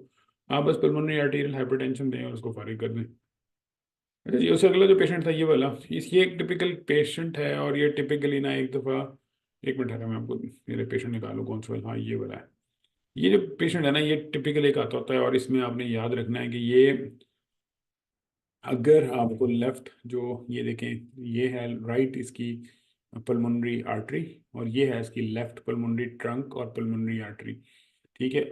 और आपको पता है कि जो इसका पैथोफिजियोलॉजी वो यही होता है कि अगर पल्मोनरी वेल्व का स्टेनोसिस हो जाए, तो वहाँ पे जेट बन जाता है, और जब जेट जाके स्ट्राइक करता है आगे, तो उसके बिल्कुल आगे जो है पल्मोनरी ट्रंक और लेफ्ट पल्मोनरी आर्टरी आ रही होती है। तो वो जेट उसको टकरा टकरा के जो लेफ्ट की जो मेन पल्मोनरी आर्टरी और लेफ्ट दी के सॉरी मेन पल्मोनरी ट्रंक और लेफ्ट पल्मोनरी आर्टरी, इन दोनों को थोड़ा सा एक्सपैंड करके डायलेट कर देता है। जबकि जो राइट साइड है वो चूंकि उसके जेट के आगे नहीं होती, तो लिहाजा उसको कोई मसला नहीं होता, राइट साइड उसकी ठीक रहती है। तो इसका मतलब ये है कि अगर आपको ऐसा ऐसा पेशेंट मिले जिसकी राइट पल्मोनरी आर्टरी तो आपको बिल्कुल ठीक मिल रही है, अब इसमें पिछले वाले में देखा था राइट आर्ट पल्मोनरी आर्टरी इतनी बड़ी हुई पड़ी थी ये पूरी की पूरी, लेकिन यहाँ पे ये बिल्कुल छोटी सी पल्मोनरी आर्टरी जितनी होनी चाहिए वैसे की वैसी नजर आ रही है। उसके अगेंस्ट जो लेफ्ट पल्मोनरी आर्टरी है यहाँ पे, जो इसके काउंटर पार्ट इस जगह पे होनी चाहिए, वो ये बल्कि है। ये जो एओर्टा है, ये देखिए ये एओर्टिक शेडो है। उसके बाद फिर ये उसके दरमियान में एक डेंट आता है। उसके बाद अगला जो भी, यानी कि पहला जो यानी कि वो लोबुलेटेड एरिया होता है, वो पहला लोबुलेटेड एरिया होता है एओर्टा का। उसके बाद फिर दरमियान में एओर्टिक को पल्मोनरी विंडो आती है। उसके बाद जो अगला बम्प आता है वो जो है हमेशा पल्मोनरी आर्टरी का होता है। तो अगर एओर्टा के बाद जो अगला बम्प है वो बड़ा हो गया, तो उसका क्या मतलब है कि जो पल्मोनरी ट्रंक है वो बड़ा हो गई हुई है, और पल्मोनरी ट्रंक बड़ी हुई है, और साथ पल्मोनरी आर्टरी जो थी इसके साथ, ये देखें यहाँ से अगर ट्रेस करें तो ये पूरी का पूरा पल्मोनरी आर्टरी का पार्ट है। तो अगर आपको लेफ्ट पल्मोनरी आर्टरी और पल्मोनरी ट्रंक नजर आ रहा है, तो उसका मतलब एक ही है कि पल्मोनरी वेल्व का स्टेनोसिस है, जिसकी वजह से जेट फॉर्म हो रहा है, और वो जेट जो है उसने जाके इन दोनों साइडों को बड़ा किया हुआ है। तो इसलिए इसकी पैथोफिजियोलॉजी को आपने सिर्फ इसी तरह याद रखना है। और इसमें भी अगर आप देखें तो आपको यहाँ पे भी नजर आएगा कि ये वो सॉर्ट ऑफ वेल्व का एरिया है, ये पल्मोनरी ट्रंक का एरिया है, और ये लेफ्ट पल्मोनरी आर्टरी है। ठीक है, क्योंकि ये एक ही लाइन में आ जाती हैं। ये जेट यहाँ से निकलता है और ये आगे यहाँ तक स्ट्राइक करता है, तो ये सारे के सारे एरिया को खराब करता जाता है। जबकि उसके अगेंस्ट जो राइट पल्मोनरी आर्टरी है वो इस जेट के पाथ में नहीं होती, तो इसलिए रिलेटिवली राइट पल्मोनरी आर्टरी जैसे बाहर निकलती है तो वो कंपैरेटिवली ठीक रहती है। लेकिन जो लेफ्ट पल्मोनरी आर्टरी जब बाहर निकलती है तो वो डायलेट हुई होती है, और उसकी वजह यही है कि वो जेट की वजह से जो है ना स्ट्राइक कर करके उसको उसने बड़ा किया होता है। तो इसलिए इसमें आपने सिर्फ ये याद रखना था कि ये पल्मोनरी वैल्व स्टेनोसिस का पेशेंट है, जिसकी वजह से वो आगे सारी पैथोलॉजी आपको बताई। और मसला ये है कि इसमें, हाँ, इसमें भी किसी ने ठीक नहीं किया सारों ने पल्मोनरी आर्टेरियल हाइपरटेंशन, इसमें पल्मोनरी आर्टेरियल हाइपरटेंशन नहीं होती, इसमें पल्मोनरी वेल्व स्टेनोसिस है। ये याद रखना, ये बड़ा टिपिकल है कि जिसमें पल्मोनरी का वेल्व स्टेनोस हुआ हुआ है, और इसमें आपको उसके साथ सीटी भी दिया होता है उन्होंने इतना बड़ा कि जिसमें एओर्टा से बड़ा जो है वो पल्मोनरी ट्रंक हुआ पड़ता है। इसको आपको देखते ही पता लग जाना था कि हमेशा एओर्टा जो होता है वो पल्मोनरी ट्रंक जहाँ पे क्लोज क्लोज एक दूसरे के साथ गुजर होते हैं, उसमें एओर्टा का साइज थोड़ा सा बड़ा या बराबर हो सकता है, लेकिन वो छोटा कभी भी नहीं हो सकता। क्योंकि मसला ये होता है कि जो पल्मोनरी ट्रंक है ना, उसके अंदर ब्लड थोड़ा सा कम गुजरता है एओर्टा से, और इसलिए उसका साइज थोड़ा सा छोटा होना चाहिए। और वो कौन सा कम ब्लड जाता है, वो वाला ब्लड कम जा रहा होता है जो ब्रोंकियल आर्टरी से जो ब्लड जा रहा होता है, वो एओर्टा के थ्रू डायरेक्ट उसके अंदर जा रहा होता है जो आपका लंग्स है। तो इसलिए वो डायरेक्ट फिर वापस एओर्टा में ही आ जाते हैं, तो यानी कि वो वापस हार्ट में आ जाता है। तो फिर पल्मोनरी आर्टरी में थोड़ा सा कम है, तो इसलिए हम उसको ये कहते हैं कि चलो बराबर बराबर कर लें आप। लेकिन उसका साइज कभी भी एओर्टा से बड़ा नहीं हो सकता, चाहे जो मर्जी हो जाए। एओर्टा का साइज बड़ा हो सकता है थोड़ा सा, क्योंकि वो कई बार स्टेनोसिस या उसकी वजह से ज़्यादा बड़ा नजर आ सकता है आपको थोड़ा सा कंपैरेटिवली, लेकिन पल्मोनरी आर्टरी के लिए कभी भी इसका साइज आपने बड़ा नहीं करना। इसलिए ये तो बड़ा स्ट्रेट फॉरवर्ड केस है, और ये बड़ा टिपिकल एग्जाम केस है। इसमें तो बिल्कुल आप लोगों को क्लियर कट होना चाहिए, आपके कॉन्सेप्ट्स बिल्कुल क्लियर होने चाहिए। अच्छा जी। उसके बाद ये एक वो जो टिपिकल आपको दिखाते होते हैं कि यहाँ पे कैल्सिफिकेशन है, यहाँ पे कैल्सिफिकेशन है, यहाँ पे इसका इन्लार्जमेंट हुई हुई है रिमेटिक हार्ट डिजीज की वजह से, जो और जो आपका राइट एट्रियम है वो भी इन्लार्ज हुआ हुआ है, और लेफ्ट एट्रियम की सॉरी इन्लार्जमेंट हुई हुई है, और लेफ्ट एट्रियम की इन्लार्जमेंट रिमेटिक डिजीज है इस पेशेंट को, जिसकी वजह से जो है ना माइट्रल स्टेनोसिस और ट्राइकस्पिड इनसफिशिएंसी इस पेशेंट में। तो ये थोड़ा सा कॉम्प्लिकेटेड पेशेंट था, लेकिन इसमें बहरहाल जिसके अगर आप इसको तसल्ली से देखते हो तो आपको ये पता लग जाता है कि एओर्टा पे कंप्रेशन है। और जो एओर्टा पे कंप्रेशन होता है वो सिर्फ और सिर्फ किस वजह से होता है, जब लेफ्ट एट्रियम इनलार्ज करते हैं, क्योंकि इसके आगे सिर्फ लेफ्ट एट्रियम पड़ा होता है। तो हार्ट का कोई भी हिस्सा अगर इनलार्ज करेगा तो वो इसके अंदर आएगा। दूसरा जो था उसके अंदर जो राइट हार्ट इन्लार्जमेंट होती है वो कैसे नजर आती है, वो ये होता है कि जो आपका रेट्रोस्टर्नल एरिया होता है वो पैसे ये आपका फिल आउट करना शुरू कर देता है। तो उसकी वजह से जो है ना वो आपको ये सारी की सारी जो ट्राइकस्पिड इनसफिशिएंसी के अंदर जो मेन चीज़ इसके अंदर आपको एडवांटेज देती, वो फायदा दे वो बता रही थी, वो ये थी कि इसके अंदर रेट्रोकार्डिक स्पेस जो थी ओब्लिटरेट होती जा रही थी। और जो ओब्लिटरेट होती जा रही थी वो आपको इसमें इंडिकेट कर रही थी कि ये जो है वो basically right heart tricuspid insufficiency है, जिसकी वजह से वो जो हार्ट है वो सॉर्ट ऑफ यानी कि क्योंकि ट्राइकस्पिड वाल्व है ना जहाँ पे ये राइट एट्रियम और राइट वेंट्रिकल के दरमियान में, तो फिर राइट वेंट्रिकल और राइट एट्रियम पे दोनों पे प्रेशर रहता है, तो उसकी वजह से जो है ना ये इसकी जो रेट्रो वो है एक्सटर्नल स्पेस वो ख़त्म हो जाती है, क्योंकि राइट वो वेंट्रिकल आगे पड़ा होता है ना यहाँ पे, उसके साथ फिर आगे ही स्टार्ट होता है। और उसके बाद फिर इसकी जो ये राइट वेंट्रिकल है, ये यहाँ पे होता है ना, जो राइट साइड का हार्ट बॉर्डर है वो राइट एट्रियम बना रहा होता है। तो ये जो सारे का सारा पूरा इतना डायलेट हुआ पड़ा है, ये राइट एट्रियम में डायलेट हुआ पड़ा है। प्लस आप ये देख रहे हैं कि इसके अंदर उसकी इनसफिशियंसी की वजह से चूंकि वो बैक प्रेशर आ जाता है ना, तो ये सारे का सारा यहाँ से जो इसके अंदर से यहाँ से जो ब्लड की सप्लाई आ रही होती है एसवीसी के थ्रू, तो वो भी सारी की सारी ऊपर की तरफ डिस्टेंड होनी शुरू हो जाती है इवेंचुअली। तो ये सारी की सारी जो फाइंडिंग्स थी इसमें आपकी जाइगस वेन और फिर राइट प्लूरल वेन भी थी इसके अंदर। तो राइट इनलार्जमेंट, एट्रियम की इनलार्जमेंट थी, रेट्रोस्टर्नल स्पेस खत्म हुई हुई थी, और ये साथ पीछे ये भी ऑब्लिटरेट हुआ हुआ था जो एसोफेगस का एरिया था। तो ये बेसिकली तीन चैम्बर्स की जो फाइंडिंग्स थी वो आपको तीनों मिल रही थी इसके अंदर। ठीक है, कि लेफ्ट एट्रियम की आपको लेफ्ट एट्रियम की इसलिए मिल रही थी कि इसोफेगस की नैरोइंग थी, क्योंकि इसोफेगस की नैरोइंग है तो सिर्फ लेफ्ट एट्रियम की जो है इनलार्जमेंट करती है। राइट, ये सॉरी रेट्रोस्टर्नल स्पेस जो इतनी डिक्रीज हुई हुई थी, ये राइट वेंट्रिकल की वजह से हुई हुई थी। और ये जो राउंड बाहर को ये पूरे का पूरा गोल सा नजर आ रहा जाता हुआ, ये आपको राइट एट्रियम डायलेट नजर आता था। तो राइट एट्रियम और राइट वेंट्रिकल एक्सप्लेन होते हैं ट्राइकस्पिड इनसफिशिएंसी की वजह से, और जो left atrium sorry in in explain होता है वो होता है माइटल स्टेनोसिस की वजह से। क्योंकि जब माइटल स्टेनोसिस, क्योंकि जो लेफ्ट वेंट्रिकल है वो रिलेटिवली ठीक पड़ा हुआ है, ये देखें ये लेफ्ट वेंट्रिकल है, तो इसका मतलब लेफ्ट वेंट्रिकल के अलावा बाकी सारे के सारे जो चैम्बर्स हैं वो सारे हिलजुल गए हैं। या बिल्कुल लेफ्ट वेंट्रिकल, क्योंकि माइटल स्टेनोसिस के अंदर लेफ्ट वेंट्रिकल कुछ नहीं होता ना, माइटल स्टेनोसिस के साथ तो आपके लेफ्ट एट्रियम के ऊपर प्रेशर आता है ना, लेफ्ट एट्रियम डायलेट करता है। क्योंकि अगर माइटल स्टेनोसिस है तो माइटल वाल्व तो जो है उधर इसने ब्लड उधर से ला के लेफ्ट वेंट्रिकल को देना है, तो इसका मतलब है कि इसमें सिर्फ लेफ्ट वेंट्रिकल ठीक है, बाकी सारे वेंट्रिकल्स जो हैं वो सॉरी बाकी सारा हार्ट के तीनों चैम्बर्स जो हैं वो डायलेट हुए पड़े हैं। ये आपको इसलिए आपने दोबारा इसको तसल्ली से जाके समझना है कि जो तीन वेंट्रिकल्स, ये तीन जो चैनल्स हैं ये जब डायलेट होंगे तो ये किस तरीके से नजर आएंगे। और अगर मल्टी वैल्व फेलियर्स आ रहे हैं जिस तरह इसके अंदर आ रहे हैं, तो फिर वो मोस्ट लाइकली रोमेटिक डिजीज अंदर आती है, क्योंकि और इसके अंदर ऐसी डिजीज जो है वो इतनी क्लियर नहीं है कि जिसमें यानी कि दो वैल्व्स इन्वॉल्व हुए पड़े हों। तो ठीक है, तो ये याद रखना है आपने।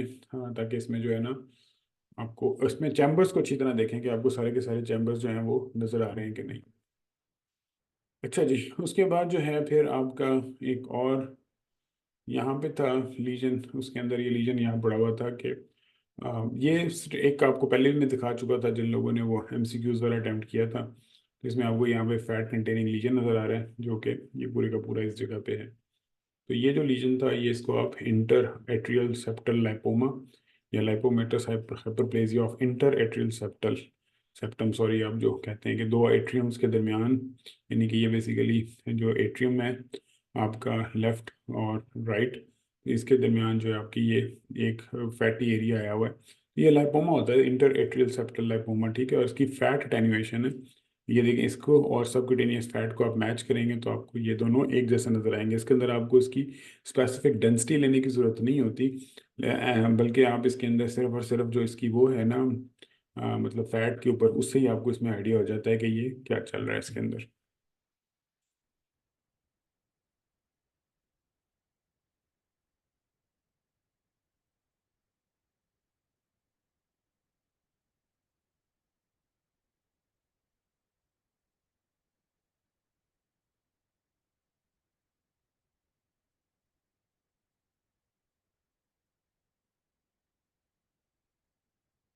एक सेकंड दीजिएगा बस, वो एक कोई पेशेंट की कॉल है, मैं अभी आपको अटेंड कर।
सॉरी, हाँ मैं आ गया दोबारा।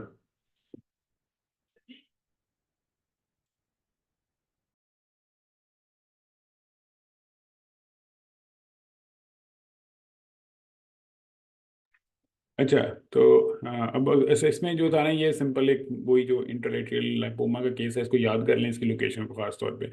अच्छा, इससे अगला पेशेंट था एक और जो कि इंडिकेट कर रहा था यहाँ पे कि आपके पास इधर एक सॉर्ट ऑफ एक कैल्सिफिकेशन एरिया था, जो कि इसके साथ जो इसकी लेफ्ट वेंट्रिकल की वॉल है ना, उसके साथ साथ जा रहा था। अच्छा, उसके बाद फिर जो है इधर भी अगर आप देखें ना उसको, तो यहाँ पे भी ये बिल्कुल इसकी जो लेफ्ट वेंट्रिकल की एक्सपेक्टेड वॉल है ना, वहाँ पे ये इस तरह रन कर। तो इसका मतलब ये था कि ये जो लीजन था या जो भी ये एरिया था, यहाँ पे भी अगर आप आगे देखें तो ये बिल्कुल लेफ्ट वेंट्रिकल की वॉल को फॉलो कर रहा है। तो आप लोगों ने एक तो ये याद रखना है कि अगर सिर्फ लेफ्ट वेंट्रिकल की हदूद के अंदर कैल्सिफिकेशन है ना, तो उसमें आपने पहले calcified left ventricular aneurysm aneurysm बनाना है उसको, ठीक है। ये इसकी बजाय कि आप इसके अंदर वो जो है इसकी क्या कहते हैं कंस्ट्रक्टिव पेरिकार्डाइटिस या इस तरह की कोई डिफरेंशियल डालना शुरू करें, उसे बेहतर है कि आप इसको पहले नंबर पे जो डिफरेंशियल अगर अगर सिर्फ लेफ्ट वेंट्रिकल के अंदर है, क्योंकि जो कंस्ट्रक्टिव पेरिकार्डाइटिस होता है वो नॉर्मली लेफ्ट वेंट्रिकल की हदूद से बाहर भी कुछ ना कुछ निकल रहा होता है।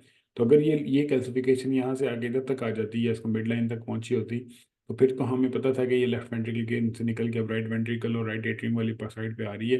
इसका मतलब है कि फिर तो पेरिकार्डियम को फॉलो कर रही है। लेकिन अगर सिर्फ इस टिप, क्योंकि ये वो जगह है जहाँ पे एलएडी का एंड है, निकल एंटीरियर डिसेंडिंग एलएडी का जो, और एमआई के बाद ये वाला वो वाला एरिया है कि जो कि अल्टीमेटली इवेंचुअली अपना फंक्शन लॉस करता है, और फिर यहाँ पे जो है ना कैल्सिफाइड लेफ्ट वेंट्रिकल एनोरिज्म बनता है।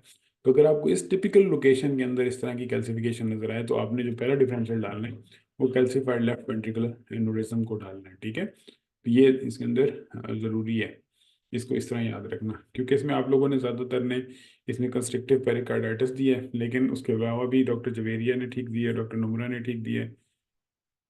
उसके बाद फिर हाँ, ये डॉक्टर नासरा ने भी ठीक दिया। तो ये काफ़ी लोगों ने ठीक भी किया है, लेकिन फिर भी जिन लोगों ने नहीं इसको ठीक किया, या जिन्होंने नहीं अटेम्प्ट किया इसको, वो जरा देख लें इसको कि अगर इस तरह की एरिया है जो कैल्सिफिकेशन का सिर्फ उस तक कन्फाइंड है, तो फिर उसके अंदर आना चाहिए।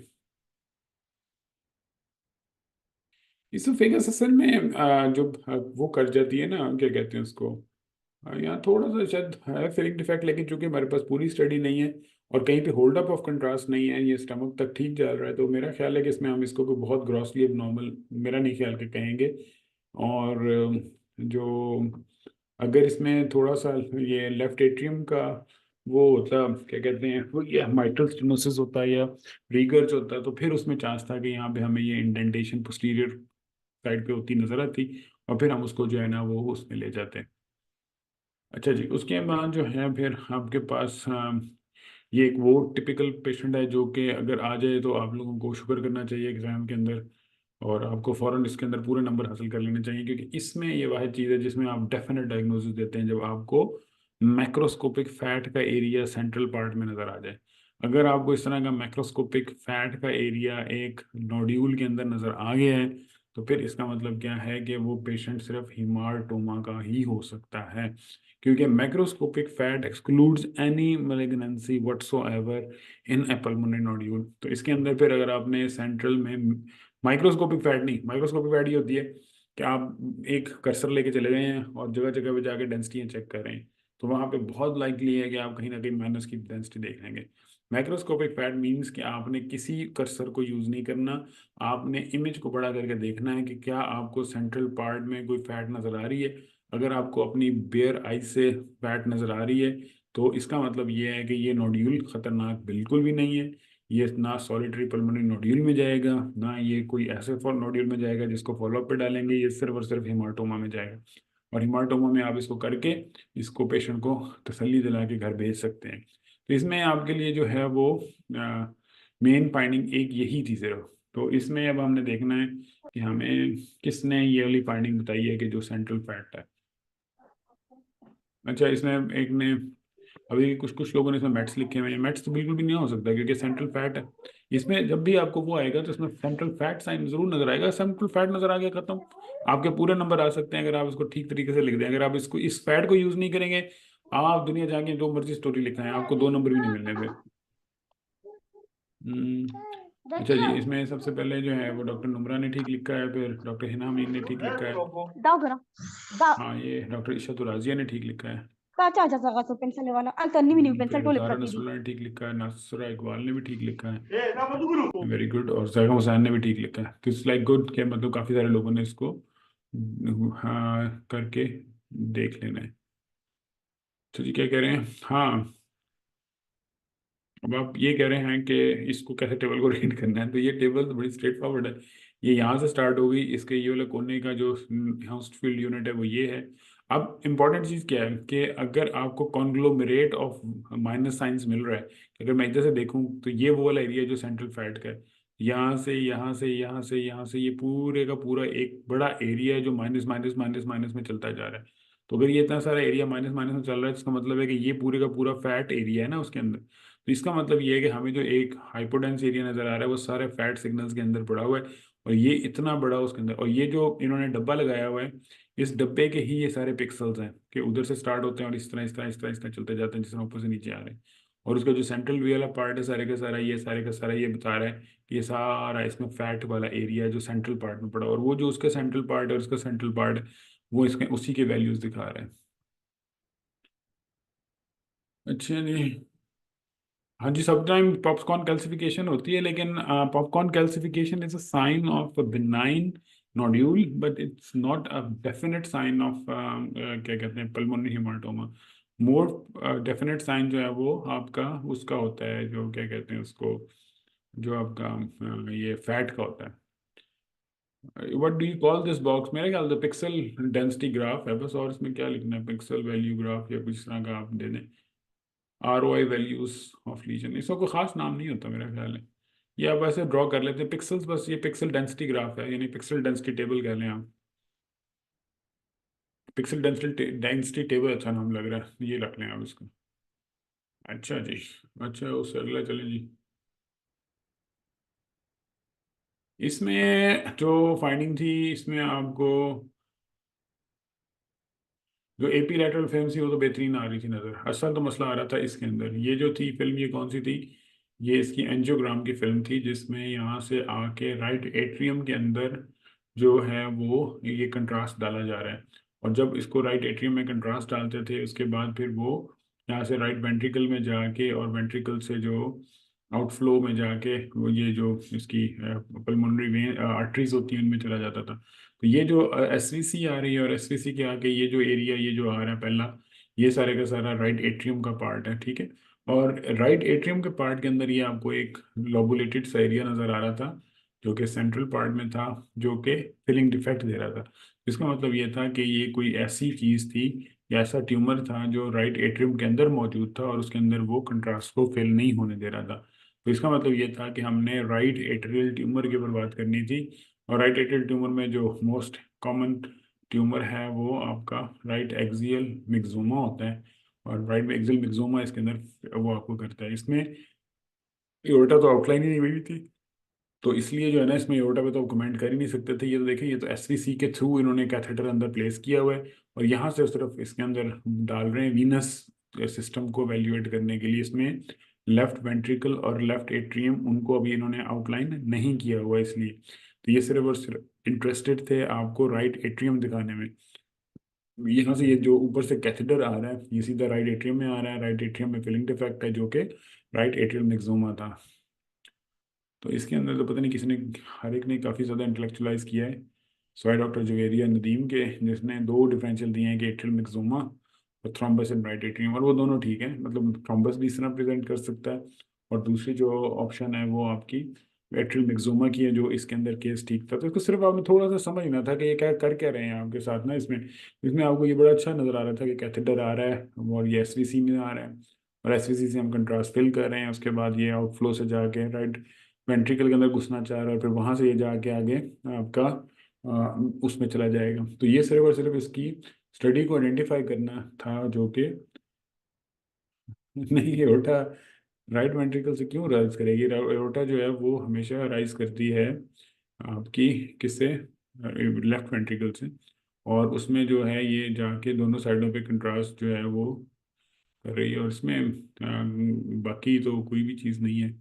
ये जो है ना सारे का सारा ये चाह रहा है, ये सारे का सारा आपका राइट वो उस वेंट्रिकल से निकल के कंट्रास्ट जो है वो राइट, आपकी जो लेफ्ट और राइट पल्मोनरी आर्टरीज उसमें जा रहा है ना, देखें आपने कंट्रास्ट दिया एसवीसी में, एसवीसी में सबसे पहले जाएगा वो राइट वेंट्रिकल में, राइट वेंट्रिकल से वो पंप होगा और जाएगा राइट राइट एट्रियम में, सॉरी जो सबसे कंट्रास्ट जाएगा वो राइट एट्रियम में, राइट एट्रियम से कंप्रेस होगा और वो कंट्रास्ट थ्रू ट्राइकस्पिड वॉल जाएगा राइट वेंट्रिकल में, राइट वेंट्रिकल उसको फिर कंप्रेस करेगा और फिर वो कंट्रास्ट कहाँ जाएगा, दोनों साइडों की पल्मोनरी आर्टरीज में, फिर वो वहां से घूम फिर के वापस लेफ्ट एट्रियम में, फिर लेफ्ट वेंट्रिकल में, फिर एओर्टा में।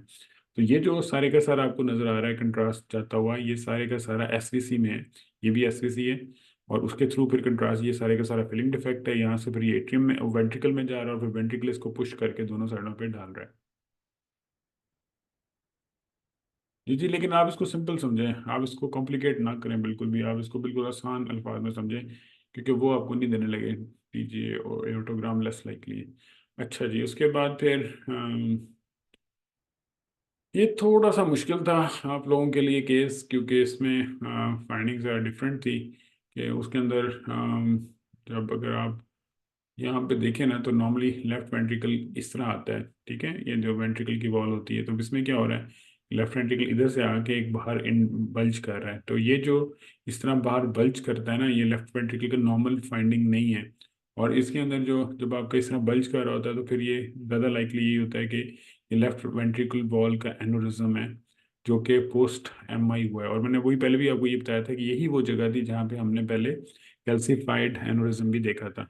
तो अगर आप इसको भी आपने याद रखना है कि यहाँ से अगर ये वॉल सही आ रही है और लेफ्ट वेंट्रिकल की वॉल में फोकल बल्ज आ रहा है, तो ये एनोरिज्म इसलिए बन जाता है कि जब यहाँ पे एमआई होता है तो ये वो वाला पार्ट है, क्योंकि यहाँ से रूट ऑफ एओर्टा से एलईडी स्टार्ट होती है ना, तो ये डिस्टल पार्ट ऑफ एलईडी है, लेफ्ट एंटीरियर डिसेंडिंग, जो इस एरिया को डिवाइड करती है, और वही अगर खुदा ना खास्ता ब्लॉक हो जाए तो फिर इस एरिया की सप्लाई कॉम्प्रोमाइज हो जाती है, फिर ये सारे का सारा, चूंकि इसमें आपकी जो मायो वो है क्या कहते हैं इसको, मायोकार्डियम, वो चूंकि डैमेज हो जाती है तो फिर वो उसके बाद फाइब्रस टिश्यू से रिप्लेस होती है, कोगुलेटिव नेक्रोसिस होती है ना इसमें, तो फाइब्रोसिस टिश्यू जो होता है वो चूंकि उस तरह कंप्रेस नहीं कर सकता, तो वो फिर कई दफा डायलेट कर जाता है, जब डायलेट करेगा तो वेंट्रिकल बन जाए, वो सॉरी एनोरिज्म बन जाएगा वहाँ पे। तो इसलिए जो है ना इसके अंदर आपका सिर्फ ये फोकल बल जो था ना ये सबसे ज़्यादा इंपॉर्टेंट था, कि इसमें जो है ना वो आपका है। और फिर अच्छा जी, उसके बाद फिर एक ये पेशेंट था,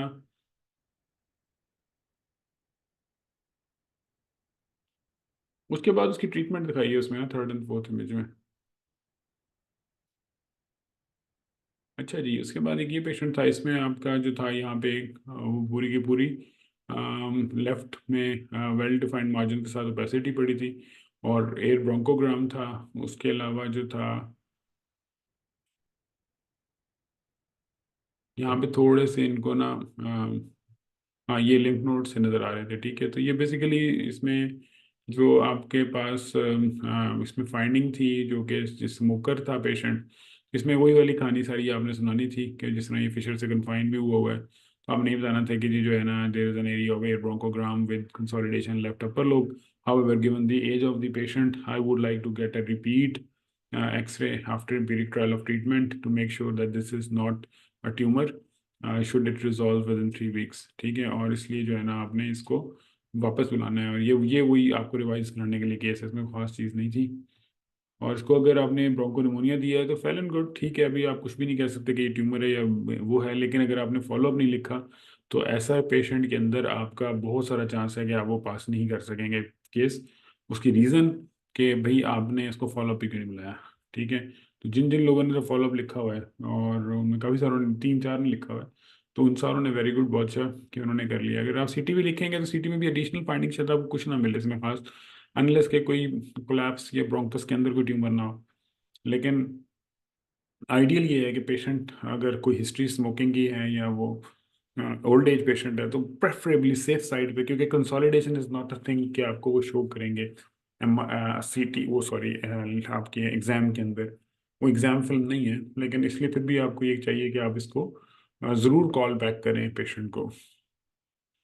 अच्छा जी, उसके बाद ये पेशेंट था, ये मेरा ख्याल है कि चेस्ट एक्सरे तो बिल्कुल नॉर्मल था, लेकिन इसकी जो सीटी की इमेजेस थी उसमें आपको बड़ा कैटेगोरिकल, इस इमेज, हाँ ये देखें, इस इमेज में आपको ना बड़े कैटेगोरिकल फिलिंग डिफेक्ट्स नज़र आ रहे थे, जो कि यहाँ भी भरे पड़े थे, यहाँ भरे पड़े थे, और ये और ये और ये और ये, तो ये बेसिकली कोई ख़ास इसमें ऐसी फाइंडिंग नहीं थी कि जो कोई छुपी हुई हो।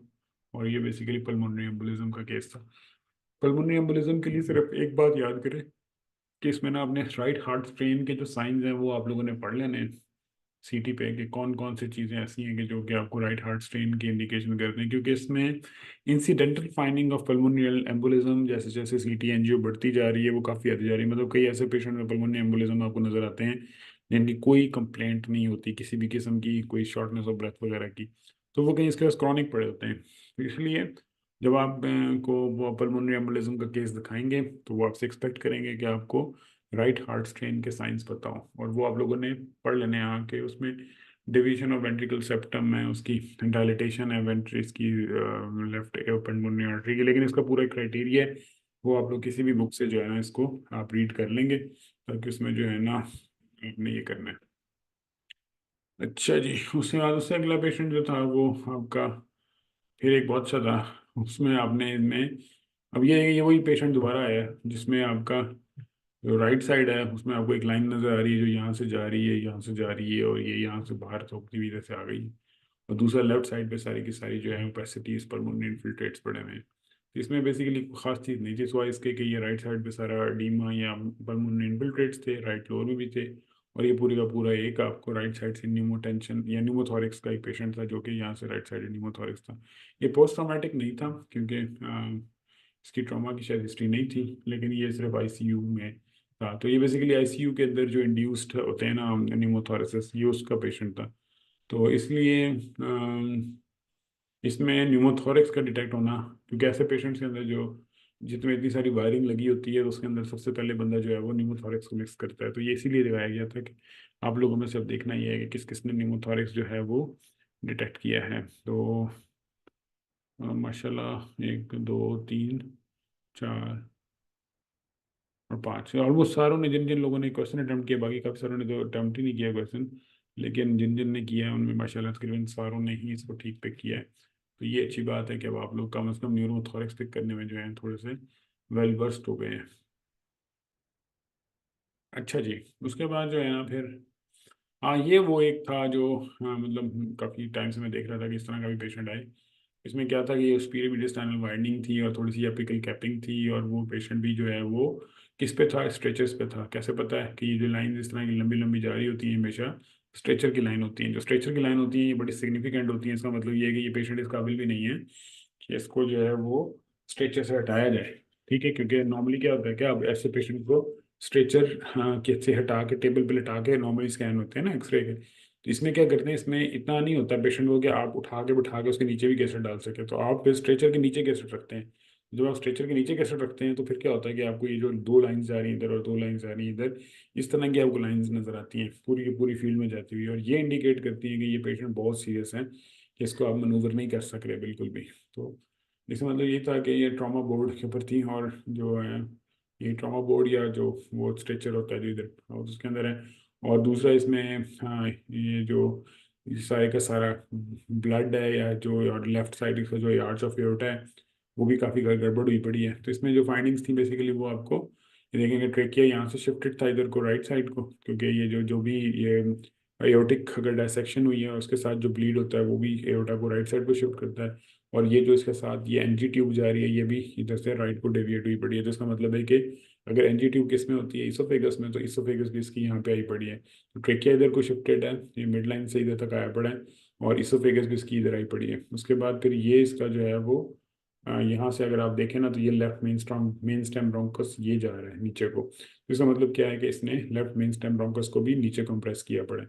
तो इससे दो ये तीन फाइंडिंग ऐसी हैं कि जो कि इंडिकेट कर रही हैं कि जहाँ पे आर्च ऑफ एओर्टा है और डिसेंडिंग एओर्टा है यहाँ पे कोई इसका मोस्ट लाइकली जो डायसेक्शन है या इसकी वो ब्लीड है जो कि लीड कर रहा है मीडियस्टाइनल हीमाटोमा को। तो इसकी फॉरेन अर्जेंट जो है वो आपने इस पे ये करवाई है, इसकी जो कंट्रास्ट है गो के इसमें एक्टिव एक्स्ट्रावाइजेशन यहाँ से लग रही है कि जिस तरह कंट्रास्ट बाहर निकल रहा है, लेकिन एक था और कोई वो होता है। तो इसका मतलब ये था कि ये बेसिकली इसकी ट्रांजैक्शन हुई भी है, और आर्च यानी कि आर्च ऑफ एओर्टा की जो है वो डिसेक्शन है, और जिसकी वजह से ये बाहर से ब्लीड है ना बाहर निकल रहा है। तो ये इसमें फाइंडिंग्स थी जो, और एक्सरे के अंदर सारी फाइंडिंग्स आपने बड़ी अच्छी तरह देखनी है, क्योंकि जब एक्सरे आएगा तो ये साथ स्कैन नहीं लगा होगा, सिर्फ आपको इस पे ही सारा कुछ करना होगा। तो इसमें आपने ट्रेकिया देखनी है, इसोफेगस देखनी है जो कि टूवर्ड्स राइट साइड है, और ये जो इंफीरियर, ये जो लेफ्ट मेन स्टेम ब्रोंकस है, ये इंफीरियर डिस्प्लेस्ड है। तो फिर ये सारे का सारा जो हीमाटोमा डेवलप हो रहा है, जिसने इसको ऑब्सक्योर भी किया हुआ है आर्च ऑफ एओर्टा को। तो ये जिसने देखते हैं किस किसने लिखा है। जी, एनोरिज्म, ब्लीड, हीमोमीडियास्टाइनम, एक नमूनिया भी दिया, नमूनिया का इसके साथ कोई लेना देना नहीं है, मैथ्स भी नहीं है। हीमाटोमा को फिक्स करना सीखें आप, ये सारे का सारा जो फाइंडिंग्स हैं, और फिर इसके अंदर ये जो है, फिर यहाँ से ब्लीड का बाहर निकलना है। आपके पास तो सीटी भी था, सीटी में तो गलती नहीं होनी चाहिए थी ना, कि यहाँ से आप इसे देखते ही कंट्रास्ट से बाहर एक्स्ट्रा विजिट हो रहा है। तो इसका मतलब है कि ये लीकिंग वो है, वो सॉरी, और एनोरिज्म नहीं है, क्योंकि इसका साइज ठीक है, तो इसका मतलब लीकिंग वैसे ही ट्रांजैक्शन है टीयर एओर्टा का, जिससे वो ब्लड बाहर की तरफ एक्स्ट्रा विजिट कर रहा है। और जो मीडियस्टाइनल हीमाटोमास होते हैं वो ज़्यादातर वीनस होते हैं, लेकिन अगर आर्टीरियल है तो फिर वो खतरनाक बहुत होते हैं। सारी बात एकदम से एक्सटेंसिवली ब्लीड करेंगे और फिर काम ज़्यादा बढ़ता चला जाएगा। उससे अच्छा ये पेशेंट था, इसमें आपके multiple patchy areas of ground glass hedge और कंसोलिडेशंस थी, और एयर ब्रोंकोग्राम से कुछ, ये देखें ये एयर ब्रोंकोग्राम जा रहा है इसमें। तो ये सिंपल मल्टी लोबार निमोनिया का पेशेंट था, ये मल्टी सेंट्रिक एक्वायर्ड निमोनिया। और यहाँ पे भी अगर आप सीटी देखें तो ये देखें ये एयर ब्रोंकोग्राम्स हैं इसके अंदर सारे के। उसमें होता ही है कि चूंकि वो एयर जो निमोनिया है वो आपका एयर स्पेस का प्रॉब्लम है ना, तो फिर एयर स्पेस पहले फिल करती है उसमें, फिल करके वो वापस फ्लूइड लेके ना आना चाहती है उसकी तरफ, ट्रेकिया की तरफ। तो जब वो एयर स्पेस फिल होती है ना, तो फिर वो जिस लेवल पे, और उस टाइम पे अगर आप स्कैन करें तो फिर आपको सारे एयर ब्रोंकोग्राम्स नजर आते हैं। लेकिन उसके बाद क्या होता है, कुछ अरसे के बाद जो एयर, वो जो फ्लूइड है वो इसमें भी आ जाता है, जो ये सारे के सारे ट्रेकिया के, यानी ये जो एयरवेज हैं, जब एयरवे फिल हो जाएंगे फिर ये एयर ब्रोंकोग्राम भी खत्म हो जाता है इसके अंदर। पिछले में वो जो है ना इंटीमल फ्लैप नहीं था, क्योंकि वो कोई डायसेक्टिंग एओर्टिक एनोरिज्म का केस नहीं था। वो बेसिकली एओर्टिक टीयर का केस था, कि जिसमें जो है एओर्टा टीयर हुई पड़ी थी, उखड़ी पड़ी थी, तो उसकी वजह से उधर से ब्लड बाहर आ रहा था मीडियम के अंदर। तो वो कई दफ़ा जो एओर्टिक टीयर है वो आएगा, ये एओर्टिक डायसेक्शन का केस नहीं था जिसमें वो डायसेक्ट करती हुई चली जाती, उसके अंदर आपका इंटीमा टीयर और वो सारे का सारा कुछ आपको नजर आ रहा होता है। लेकिन इसमें जो था वो सिर्फ ये था कि जिस ब्लड वेसल जा रही है, ब्लड वेसल के एक साइड से सुराख हो गया और वहां से कंट्रास्ट बाहर निकल रहा है।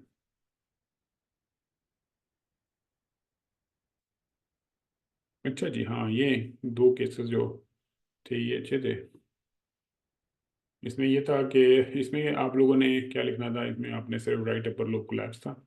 ये वो वाले थे जो हौसला अफजाई के केस होते हैं, कि जिसमें अगर फर्स्ट या टू बी में ये केस लगने शुरू हो जाए आपके पास इस किस्म के, तो फिर वो इसका मतलब ये होता है कि वो आपको आखिरी आसरा दे रहे हैं कि आप लोग लास्ट ट्राई कर लेंगे, अगर आप लोग इसको पिक कर लेंगे तो फिर शायद आपको कंसिडर कर लें, नहीं तो अगर आपको नहीं पिक करेंगे तो फिर आप बिल्कुल फारिग हो जाएंगे।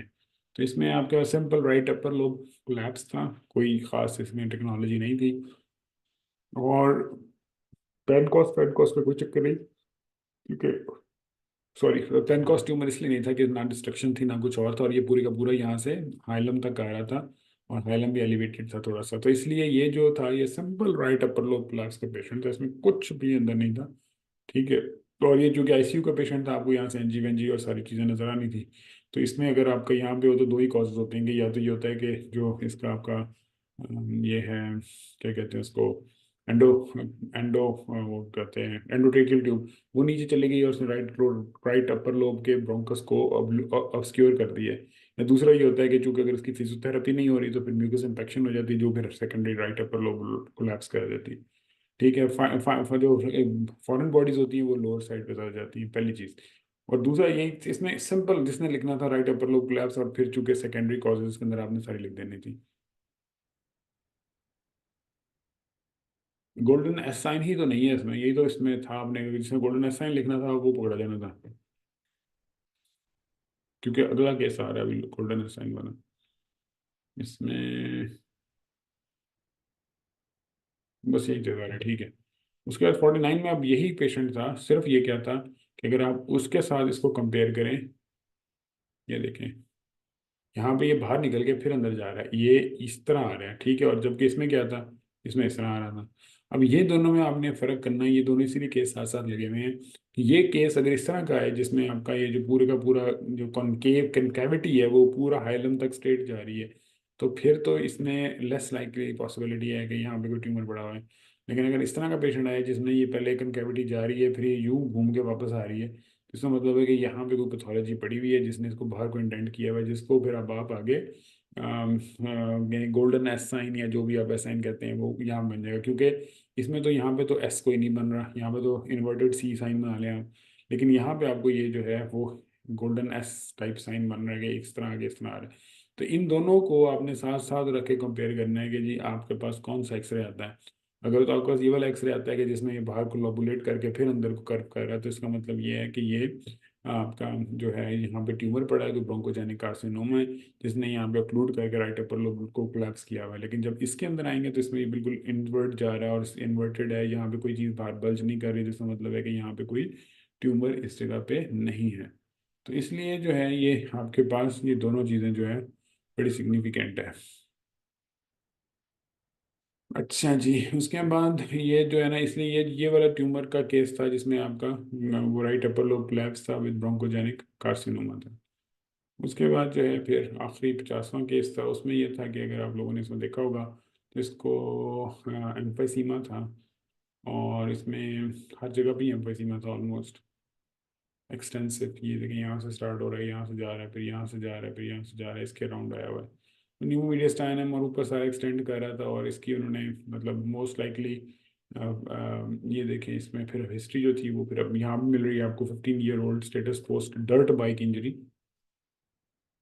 With chest pain. तो अब अगर आपको पोस्ट ट्रोमेटिक पेशेंट आया है और उसका आपको न्यू मीडिया स्टाइनम और सर्वाइकल में और सारा एक्सटेंसिव एयर मिल रही है, तो उस सूरत में आपका जो है एक डिफरेंशियल जो मोस्ट लाइकली होता है स्पेसिफिक पेशेंट में वो ट्रेकियल टीयर है। तो ट्रेकिया टीयर कर गई और वहां से एयर जो एयर है वो लीक करके मीडिया स्टाइनम में जा रही है, और मीडिया स्टाइनम में वो सारे स्ट्रक्चर्स को न्यू मीडिया स्टाइनम बन के जो है वो आपके सारे स्ट्रक्चर्स को आउटलाइन करती जा रही है।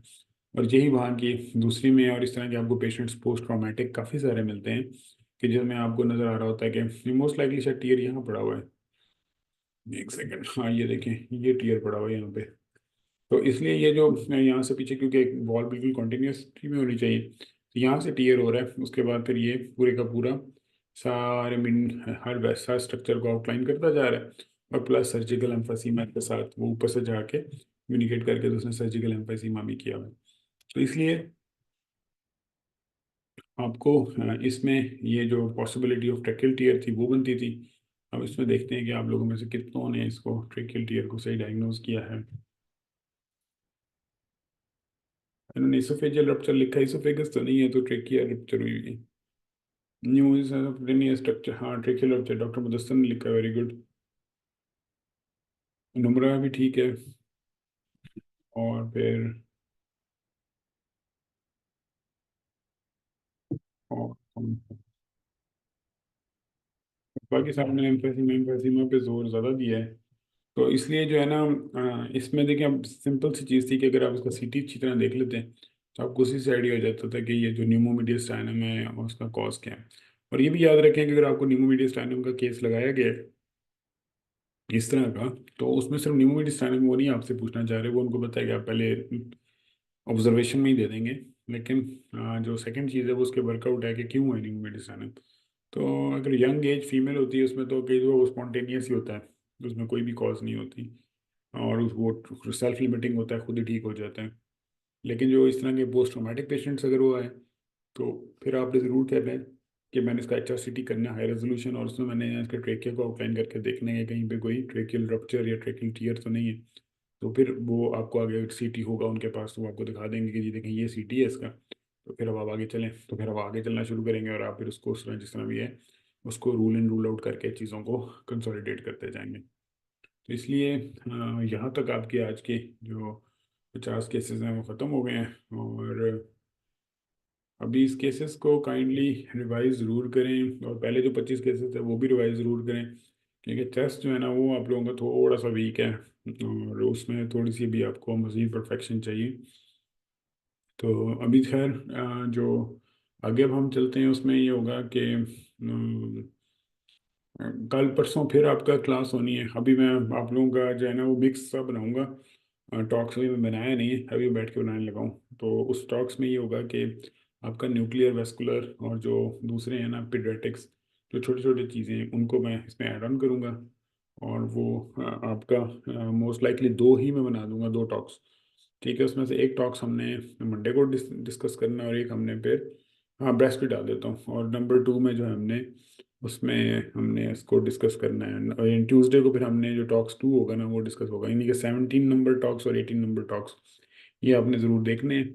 और उसके बाद फिर जो है ना हम फिर आगे इसको मज़ीद चलाएंगे कि किस तरह हमने इसको आगे चलाना है। तो ये इसमें कल का दिन आप लगाएं अच्छी तरह इनको, क्योंकि अब तो लिमिटेड टाइम है आप लोगों के पास। तो इसलिए कोशिश करें कि जितना मैक्सिमम हो सकता है आप इसको क्लियर आउट करें चीज़ों को। और एच को दोबारा देखें। वो सारे उसी में आ जाएंगे। अल्ट्रासाउंड भी होगा उसमें आपका, यानी कि फीटल स्कैन भी होंगे, कुछ ना कुछ एक दो एक्सरे भी लगाते हैं। मिक्स सा चलाता हूँ मैं आगे ना, एक दो दो तीन जो आपके अगले आ रहे हैं ना। तो वो करके इंशाल्लाह अभी मैं कोशिश करता हूँ रात को आपके दोनों टॉक्स अपलोड हो जाएं, ताकि कल और फिर परसों परसों मंडे को ही वही 9:30 बजे हम क्लास लेंगे, और फिर ट्यूसडे को भी हम 9:30 बजे ही क्लास लेंगे। और वो उस दिन चांद रात भी है, नहीं चांद रात पता नहीं है कि नहीं, वैसे हम कह रहे हैं उस वेंसडे को वो चांद रात। लेकिन जो है फिलहाल ये है कि अगर वो जो भी हुआ तो, लेकिन मंडे और ट्यूसडे दोनों दिन हम आपकी क्लास है। और कोशिश करेंगे इसमें जितना भी हो सकता है मैक्सिमम इसको कंप्लीट करें, रीड करें। तो फिर यहाँ पे हम इंशाल्लाह ब्रेक करते हैं। और इसमें देखते हैं इंशाल्लाह कोई आप लोगों के क्वेश्चंस हैं तो अब आप लोग पूछ लें बेशक।